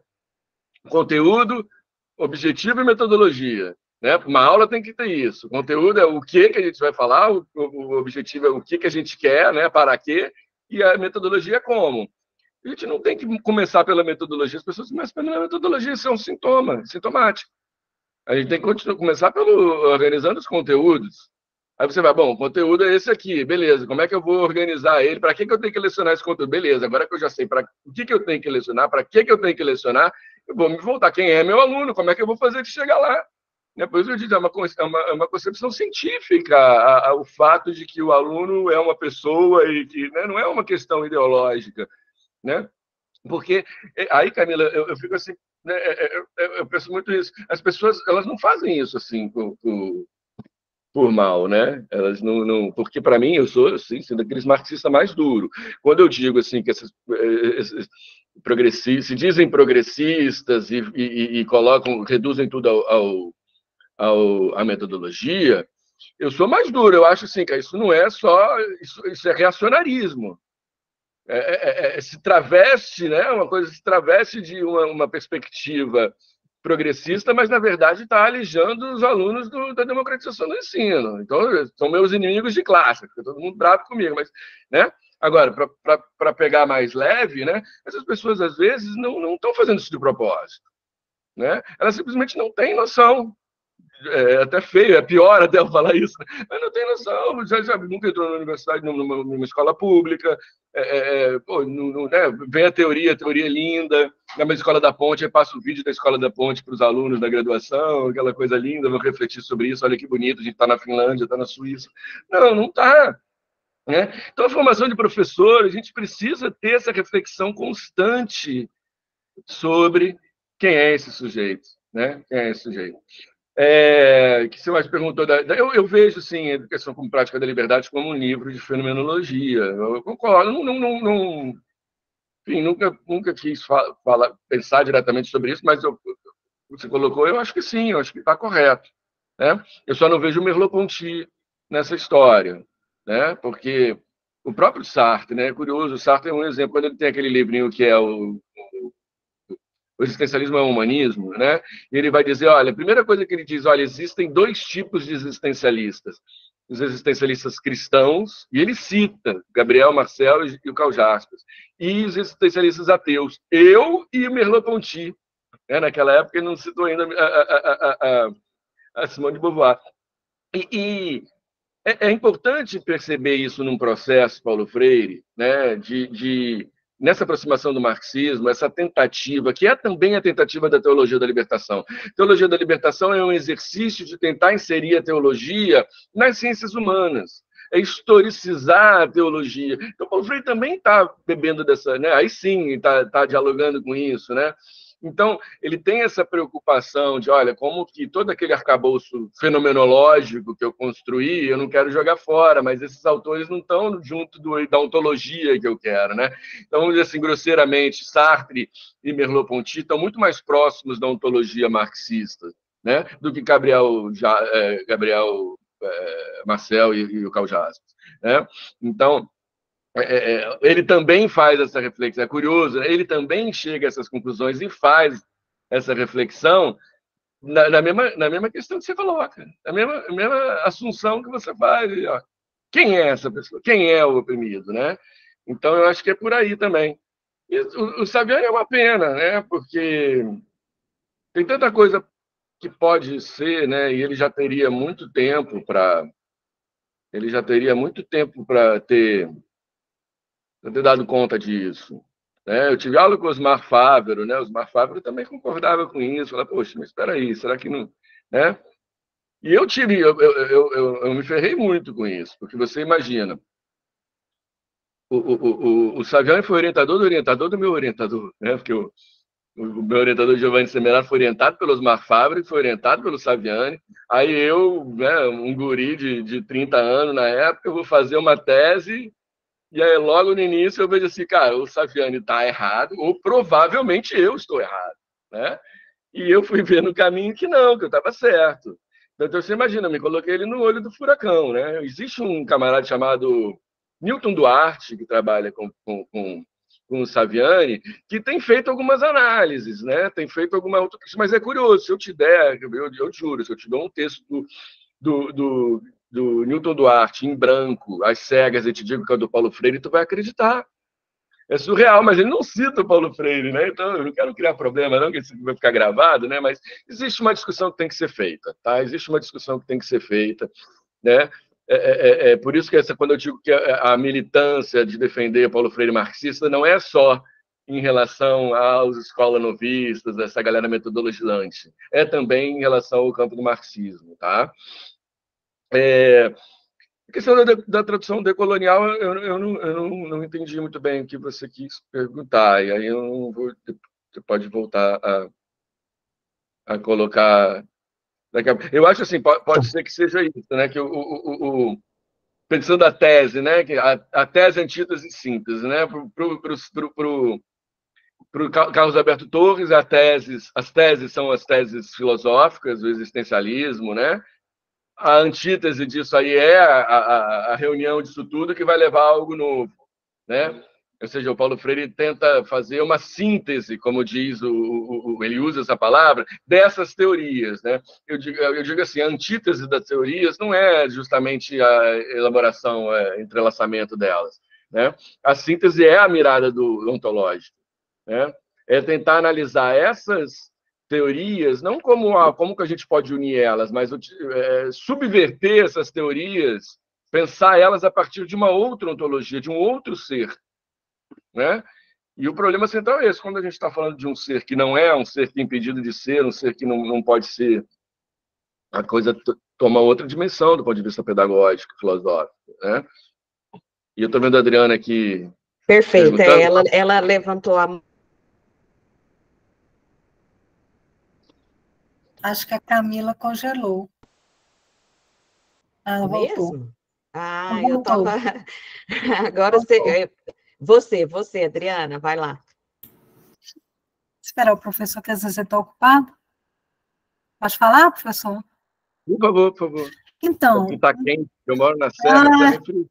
no Rio de Janeiro está um forno, estou pedindo para minha filha ligar o ar-condicionado. Então, uma fala sua, ela me chamou a atenção quando você fala que precisa haver mais discussões na universidade, que não existem mais, né? E aí eu fiquei pensando nessa sua fala agora, com a professora Camila, do reducionismo, né? Eu acho que a gente, dentro da própria universidade, a gente tem trazido esse reducionismo metodológico para os nossos alunos, né? E esse debate mesmo epistemológico das áreas não existe mais. Eu posso estar equivocada, mas lá na Faculdade de Educação que eu trabalho, eu percebo que isso tem se tornado um campo de disputa, e não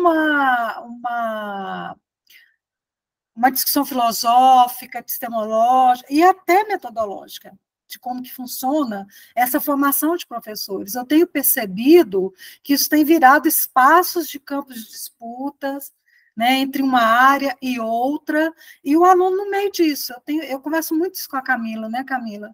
Porque eu também sou professora de estágio, e eu fico na escola, eu fico quase que a semana toda na escola. E eu vejo o efeito disso quando o professor da escola, que vem dialogar comigo, e faz o que o indígena fez com Paulo Freire, né? Mas como é que é isso, do ponto de vista teórico? Né? Como é que eu vou desenvolver o meu aluno numa escola precária, com a sala cheia, né, com a professora cansada, desmotivada, e eu tenho que desenvolver, muitas vezes, uma técnica, uma metodologia que não vai caber aqui, dentro da minha escola. E aí, quando eu tento levar isso para o grupo, né, eu sinto essa... eu não discuto isso porque isso é da área da metodologia, eu estou mais na área da epistemologia. Como é que você vê isso, professor Diego, assim? Porque quando você fala, eu sou um dos poucos marxistas de onde eu trabalho, né? Num núcleo, num grupo de 80 professores. Como é que a gente faz isso, assim, de trazer isso de novo para a universidade, né? Essas discussões, ou esses encontros, né, de discutir esse sujeito, né? Quem é esse professor que eu vou colocar lá na escola pública? São questões de ouro, né, Adriana? Aqui na tua fala tem algumas boas verdades, vamos dizer assim, né? Eu acho que a maior delas é assim que os nossos professores e professoras de educação básica sabem o que estão fazendo, né? Sabem o que precisam fazer, né? Não é né? Porque às vezes a gente ouve assim algumas pessoas se referindo à educação básica, o professor tá lá engessado em sala de aula, precisa reciclar o professor, precisa capacitar. Os professores sabem. Você sabe que eu tive uma experiência no PIBID que me demonstrou isso muito, né? Lá em Santo Antônio de Pádua, uma cidade de 40 mil habitantes, e a prefeitura ela tem um currículo que é temático por semana. Então, essa semana é a semana da água, essa semana é a semana dos transportes, essa semana... E as professoras são forçadas a fazer isso. Sabe o que elas fazem? Elas fazem esse currículo e um currículo paralelo. Elas constroem entre elas um currículo paralelo que vai ensinar matemática, vai ensinar as letrinhas, vai ensinar... Porque elas sabem que é isso que precisa, né? Então, quando a gente tem uma teoria, essas teorias, né, que são teorias elitistas, né? Eu estou aqui, eu vou abrir a metralhadora giratória, mas é mais para organizar minhas ideias do que para qualquer coisa, tá? Essas teorias pós-modernas, né, que a gente tem, dominar a educação, encampar a educação, são extremamente nocivas para isso que a gente está defendendo, né? Porque vale tudo. Agora, tudo é conhecimento, tudo... Sabe? Ninguém está dizendo, ninguém é ignorante, ao ponto que eles acham que nós marxistas somos ignorantes. Acham que a gente, cara, conhecimento tradicional não serve para nada. Não, não é isso. A função da escola não é passar escrito, sabe? Aí o pessoal vai e fala que é educação popular, ir lá na comunidade conversar sobre como as pessoas pensam da vida e tal, e valorizar o que as pessoas, os saberes tradicionais das pessoas, fazer um compêndio, uma cartilha. Isso não é educação popular. Não é educação popular, né? Então, os professores de educação básica sabem o que a gente está fazendo, né? Então, isso é claro, na academia a gente ficou perdido, porque, e eu acho que você tem razão, uma outra verdade que você fala, né, de uma forma muito mais delicada do que eu seria capaz de dizer, né? Mas é uma questão de poder, né? A gente vive situações esdrúxulas, que você escreve um artigo e um colega acha que você está falando dele, está falando mal da minha perspectiva, eu não vou mais falar com você. Cara, isso não existe. A gente precisa, a universidade tem esse nome, né? Justamente para isso. O que está faltando para a gente é tradição acadêmica, né? Então, a gente precisa ter essa reflexão. E isso vai ter tudo a ver com o poder, que você vê na pós-graduação. Essa coisa do produtivismo de artigos, entendeu? A gente da filosofia da educação se mata para escrever um artigo em 3 meses, 4 meses, olha, estando afiadinho. Aí o pessoal faz, me desculpa, vou ser grosseiro, o pessoal faz um artigo sobre a meleca da criança do ano A e um artigo da meleca da criança do ano B. Aí faz 8 artigos no ano, entendeu? Aí, pô, produtivismo, não sei o quê, aí são poderes que estão lá nessa... Né? Então, é claro que eu estou aqui grosseiramente ligando toda uma perspectiva teórica, a qual evidentemente eu sou contra, né? Que é esse discurso pós-moderno que tomou conta, que é o discurso que aproxima a educação popular dos afagos identitários que eu critiquei, né? Que é o discurso que é reacionário, que coloca, vamos... respeitar o aluno é tipo valorizar o que ele sabe. Não, respeitar o aluno é mostrar para ele o que ele não sabe. Essa é a nossa tarefa. A gente não é melhor porque a gente é professor. A diferença do professor para o aluno é que o professor tem acesso a um conteúdo que o aluno ainda não teve. É uma coisa assim muito simples. E ser crítico, né? Vamos falar do outro esquema lá da direita, que eles vivem reclamando da gente. Porque a educação tem que ser crítica. A educação é ontologicamente crítica. O que é uma educação prática social, no sentido mais raso que eu posso dizer para vocês? A educação é preparar os mais jovens para ser os adultos de amanhã. Então, a gente prepara os mais jovens, ela tem que ser crítica a educação, porque o aluno tem que ter uma série de elementos para quando ele for aluno, quando ele for adulto, ele resolver os problemas da sociedade. Mas não, a gente só dá esse tipo de educação para determinado tipo de aluno, que é o aluno das elites, é quem realmente, né? Por isso que o marxismo é tão importante. A gente não faz essa discussão marxista, a gente não... Eu sou muito suspeito para falar, né? Ainda vejo, né? Somente no arcabouço marxista saídas para isso, né? Por mais que as contribuições sejam fantásticas em vários campos, né? A gente sempre vai ter que voltar para essa questão.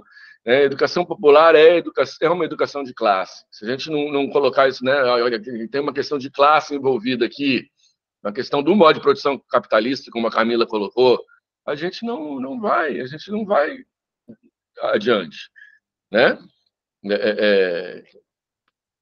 Eu acho que é isso que eu te respondi. Raquel também levantou a mão, Raquel? Oi, bom dia a todo mundo. Bom dia, professor. Obrigado pela disposição do seu tempo, pelo papo muito gostoso. E aí eu fui achando muitas consonâncias, assim. Primeiro com o texto, né, que eu não pude lê-lo inteiro, porque eu estou na fase de finalização da tese, defendo em algumas horas, inclusive, segunda-feira, então eu estou naquele movimento. E não pude lê-lo inteiro, mas tem uma coisa que eu já fui identificando de primeira, porque...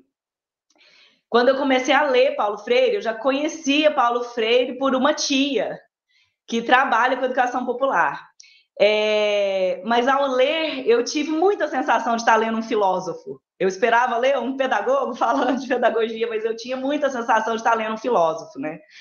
Porque as questões que ele traz são muito de cerne, né? E aí... Eu brinco muito, já falei com a Camila, com os colegas nas nossas conversas, né, que pensar freirianamente é tipo um modo de vida, muito mais do que uma coisa que você vai aplicar no trabalho, porque é um jeito de olhar para a vida diferente. Quando eu conheci lendo, foi muito diferente, e isso foi se colocando, sabe, no cotidiano, no dia a dia, E aí eu tenho uma história, porque nós estamos aqui na educação, mas eu venho da história e meu doutorado é na geografia. E minha formação é na sala de aula, né? Na docência. e sempre dando aula para filho de rico. Assim, em escolas públicas eu trabalhei muito com projetos, com outros tipos de trabalho que não docência. Estou, desde que eu comecei, em contato também com a escola pública, mas não como professora, sabe? E aí algumas questões, por exemplo, na história eu tinha uma briga muito gigante, e por bobeira, né, de jovem também, com o materialismo histórico dialético, não porque eu não concordava, mas por causa da forma como as pessoas lidavam com ele ali naquele contexto, foi me criando um ranço, e também porque história cultural ficou muito forte para mim, e eu achava que ela não estava contemplada, mas à medida que eu fui amadurecendo, né, crescendo, talvez eu possa falar assim, que eu estou com 44 anos agora e 23 de docência, eu fui vendo que era inevitável. É como se Marx caísse na minha cabeça como uma bigorna do tipo, presta atenção nisso aqui primeiro, porque isso é uma coisa que está aqui, pelo menos nesse lugar onde nós vivemos, essa é uma discussão de cerne, que as outras vêm depois dela, né? Então, um exemplo é que agora, por exemplo, aí, Karen, tô vendo seu comentário aí, vou te mandar depois o jeito de você chegar lá.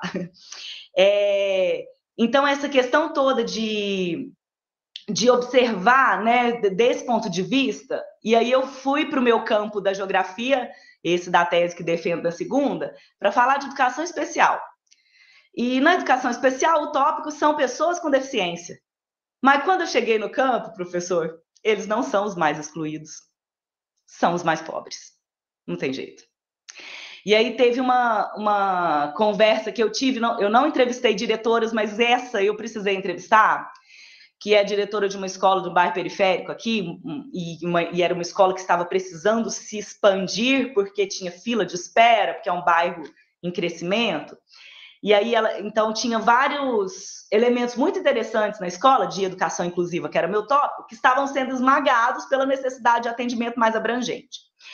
E aí, num determinado momento, a entrevista era sobre educação especial, e eu perguntei para ela sobre essa questão de quem são os mais excluídos, como isso acontece, e ela repetiu 3 vezes a palavra assim, mas é muito, muito, muito mais os mais pobres do que os deficientes.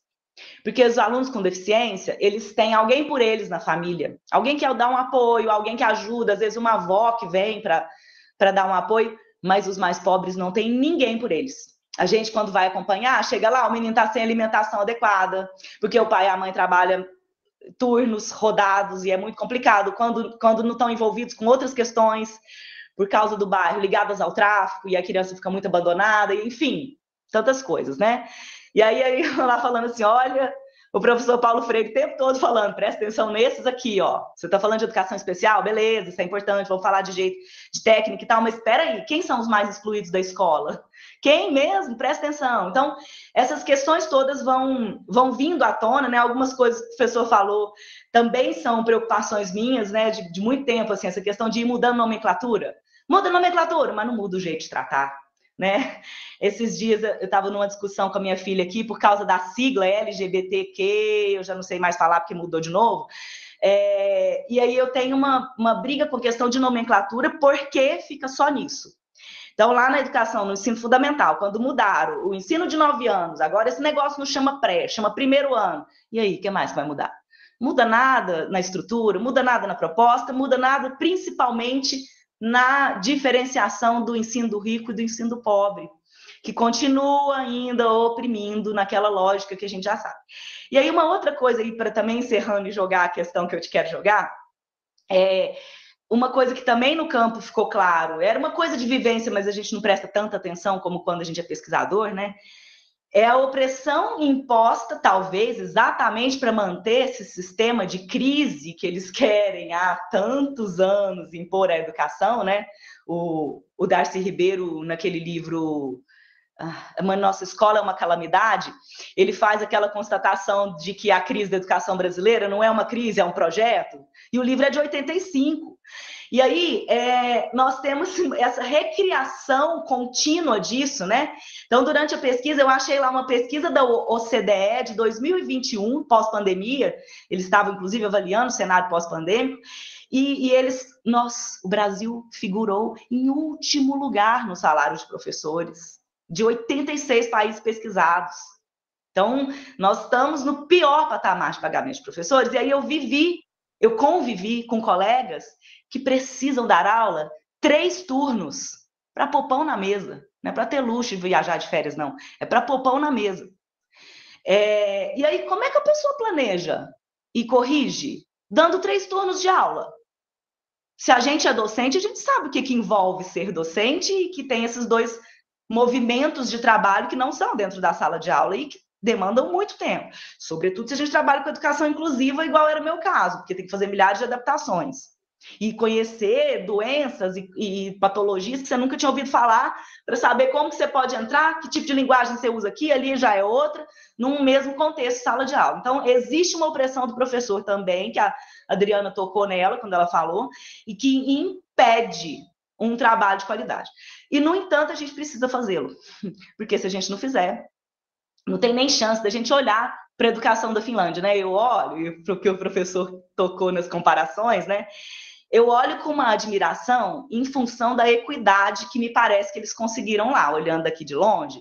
Parece que todo finlandês tem acesso a uma escola equitária e que o filho do rico estuda na escola similar ao filho do pobre. Então, isso é um sonho. Depois, tem outros que precisam ser concretizados, mas o acesso é o primeiro, né? Que eles conseguiram super bem e que eu acho interessante olhar só como, talvez, meta, para a gente, não sei se a Finlândia é do tamanho do estado de Goiás, né? É bom chamar a atenção para esse aspecto. Tamanho não, mas é o tamanho mais similar de estado que nós temos. E aí, é muito mais difícil administrar um negócio muito maior, mas o desafio para nós é esse, muito mais fortemente do que era para eles, por causa de outras equidades que eles já têm garantidas na sociedade, a gente não tem nem essa a princípio, né? E aí o professor tocou, e agora eu vou indo para o encerramento, na questão da praxis e na questão da instrumentalização para a educação popular, que também é um tópico que toca para mim. Porque, professor, eu fico incomodada quando eu estou dentro da universidade, porque eu já saí fora, fiquei um tempão fora, depois voltei, mas como a gente não pula o murinho da universidade? Como muitas vezes a gente fica fechado nas nossas discussões e o mundo lá fora, à beira da guerra civil, não é foco de atenção dos nossos trabalhos, do que nós vamos fazer. Então, nesse incômodo, eu também tenho achado que a educação popular é o lugar onde eu preciso botar essas fichas para tentar colaborar com alguma coisa que pule esse muro, né? E aí, a minha pergunta para você vai nesse sentido, de pensar essa instrumentalização da educação popular e também meios dela acontecer. Porque quando a gente vai pensar no laboratório de uma universidade pública, o professor também está a professora Camila, e nós, alunos aqui, somos, né, estudantes nele, pesquisadores, às vezes, também não tem muito recurso, a gente tem que fazer dos próprios, né? Porque se for buscar um projeto para ser aprovado, isso demora tanto tempo que já passou o bonde lá, o trem já está lá na frente e a coisa não aconteceu. Muitos esforços, talentos e ideias são perdidos nessa, né? Então, até pensar métodos novos, de pôr pessoas, chamar os alunos da graduação que têm vontade de trabalhar, mas não vai ter bolsa, achar métodos para que isso possa acontecer. Então, o que eu queria perguntar para o professor é um pouco isso, da parte da instrumentalização da educação popular, como isso pode acontecer, o que o professor tem refletido e talvez visto nesse sentido, porque eu acho que é uma coisa urgente da gente pensar, né? Que é a ideia de pular esse muro. Eu anotei mais um monte de coisa que eu queria falar, mas eu vou ficar aqui, que eu falo muito, já deu para ver, né? Senão eu ocupo o tempo. Obrigada, Raquel. A questão que você traz é importante, né? E eu começo pelo final, né? A instrumentalização, ela nada mais é, né, do que história, né? Para falar da sua área. A instrumentalização é uma metodologia que já deu certo, que vários professoras e professores, né, ao longo dos anos, construíram, né, num processo longo. Eu brinquei do feijãozinho, mas isso é um processo longo. Então, isso é uma sabedoria que a gente tem que aproveitar, né? Então, ninguém faz nada sozinho. Ninguém faz nada sozinho. Então, eu tenho até um artigo, eu convido vocês a lerem, que eu defendo a militância, né? Eu chamo Por uma Pedagogia da Militância. Né? Foi publicado numa revista da UF, a revista Movimento, né? Em que eu tento fazer essa reflexão, né? Situando, a partir dessa concepção de educação popular freiriana que eu resumi aqui para vocês, né? Situando assim, o que a identidade do professor pode ser o pulo do gato, né? Situando nessa relação, né? A identidade do professor ela tem que passar por uma militância, porque tem duas verdades nisso aí que Paulo Freire nos ensina muito, né? Os problemas que a gente tem não são problemas pedagógicos. Por isso que eu comecei falando da instrumentalização. A gente não tem problema pedagógico, a gente tem problema político. Os problemas que a gente enfrenta, o que impede um professor, uma professora como você, que está fazendo doutorado, cheio de caraminhola na cabeça, de pulga atrás da orelha, que conhece, que se dedica, o que impede não é a pedagogia, não é seu conhecimento pedagógico. O que impede você de fazer as coisas são problemas políticos, né? Então, eu defendo que a militância, ela salva vidas. Salva vidas porque a gente não fica doente quando a gente está militando. Essa é uma das primeiras coisas. O professor uma professora tem uma predisposição muito grande.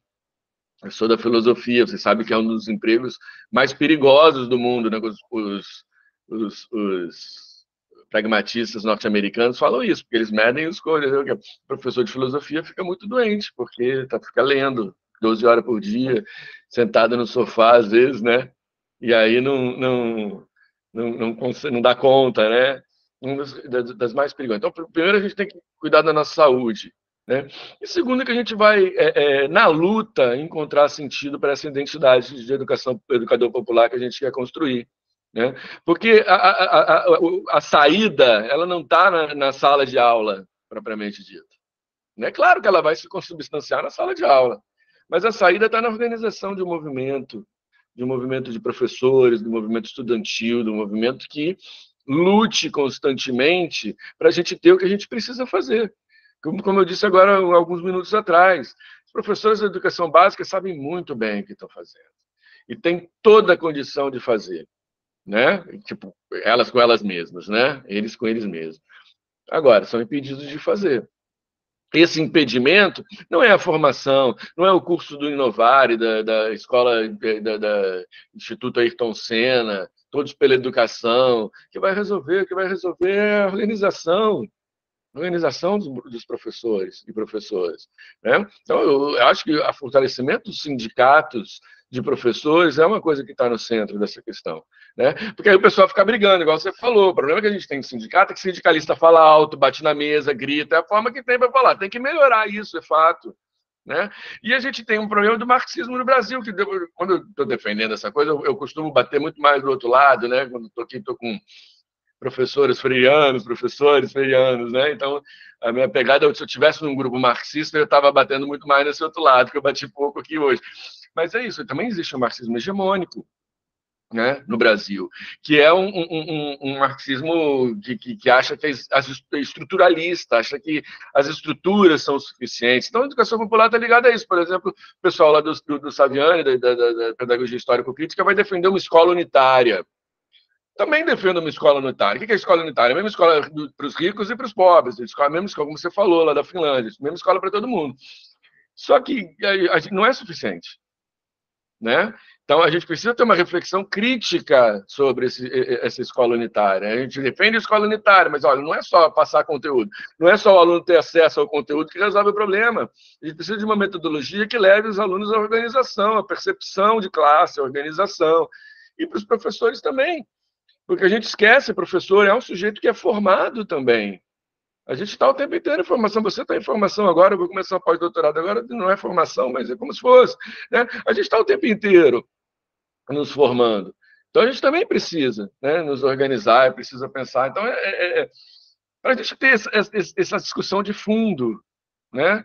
Concordo contigo que não adianta botar nome. Aí, pessoal, você falou em educação inclusiva, educação especial. A educação especial é um problema. Aí você fala, pô, tem muito mais gente excluída, vamos dizer assim. Aí o pessoal cria uma ideia. Quando eu era do normal, tinha uma disciplina que eu lecionava, que era conhecimento didático pedagógico em educação especial no contexto de educação inclusiva. Olha o tamanho, né? E o pessoal está querendo, não, educação especial. A gente tem que dar conta de uma educação inclusiva mais ampla até chegar ali, mas, né, tem uma dialética nisso tudo. Cara, que legal, legal criar novos paradigmas teóricos e tal, mas isso não chega no colégio, né? Então, qual é a medida disso? Tem uma galera consistente, uma galera militante que fala de educação especial que você deve conhecer, tem fóruns, não sei o quê. Não é pedagogia que precisa. O que a gente precisa é o tal do mediador na sala de aula da escola pública que falta. Então, isso não é uma conquista pedagógica, é uma conquista política. Se a gente não se organiza, né?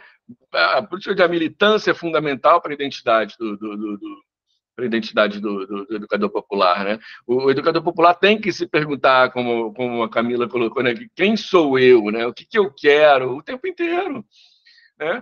E a gente não faz isso sozinho, eu repito, a gente não faz isso sozinho. A gente precisa ter um grupo, a gente precisa ter um sujeito coletivo que carregue um princípio educativo nesse movimento, né? Por isso que eu defendo tanto a militância, né? Joia, Diego, ó, já são 11h01, eu acho que esse encontro de hoje fica, para mim, com a sensação de que a gente precisa ter outros. Talvez aí a gente leia a pedagogia da militância, e aí a gente possa continuar dialogando, porque eu acho que é esse o nosso interesse também, e eu acho que você viu como é que você provocou, assim, as pessoas que puderam falar, inclusive, provocou a pensar sobre, né? E aí a última aí que você me fez pensar demais é sobre essa ideia de que a gente vai caindo num discurso também, quando a gente está na academia, na universidade, né?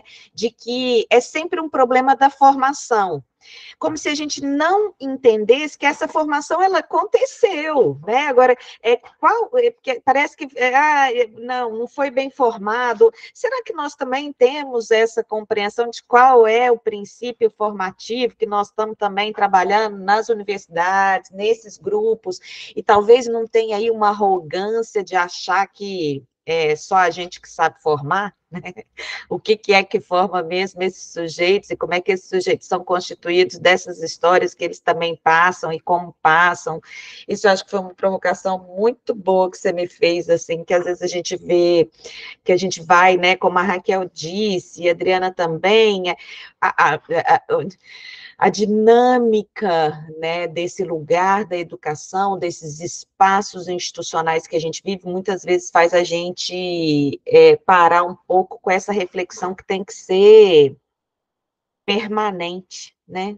Como diria o próprio Paulo Freire, a formação permanente, a gente não para nunca, e isso faz com que a gente esteja nesse lugar do questionamento, da curiosidade, né, da produção de conhecimento, porque é isso que vai mobilizando a gente a refletir sobre essas questões que para nós são fundamentais. Então, eu quero te agradecer demais, foi realmente um prazer essa manhã com você, fiquei com muitas perguntas na minha cabeça, e por isso que eu estou pensando assim, qual que é o novo encontro que a gente vai te convidar para a gente continuar com essa prosa. Agradeço demais a sua disponibilidade de estar aqui, estou vendo que você estava em uma atividade, você tinha falado que o dia 29 era muito difícil para você, então super agradeço, valeu a pena o seu esforço. Para nós, assim, chega como uma provocação importante e necessária. Muito obrigada, de verdade, e até o próximo encontro, que eu acho que nós vamos aí te convidar novamente, tá? Se você quiser falar suas últimas palavras, obrigada, gente. Agradeço a você, Camila, a todas as professoras, foi muito bom mesmo também, quero também voltar a nos encontrarmos, né? Tipo, porque a maior coisa que fica para nós é a sensação, né? Esse reforço de que nós não estamos sozinhos, né? Então, isso é sempre muito bom encontrar e ver que a luta Deus é grande, o mundo é largo, né? Como o pessoal fala, mas a luta de todos nós não estamos sozinhos. Então, obrigado pela maravilhosa manhã de sábado aí com vocês. Nós que agradecemos, de verdade. Gente, quem quiser abrir a câmera para a gente tirar uma foto com o Diego, é o momento, porque ele está de saída. Quem tiver a possibilidade, passa para a gente poder registrar aí as pessoas. Obrigada, valeu demais. Bom final de semana para todos e até nosso próximo encontro.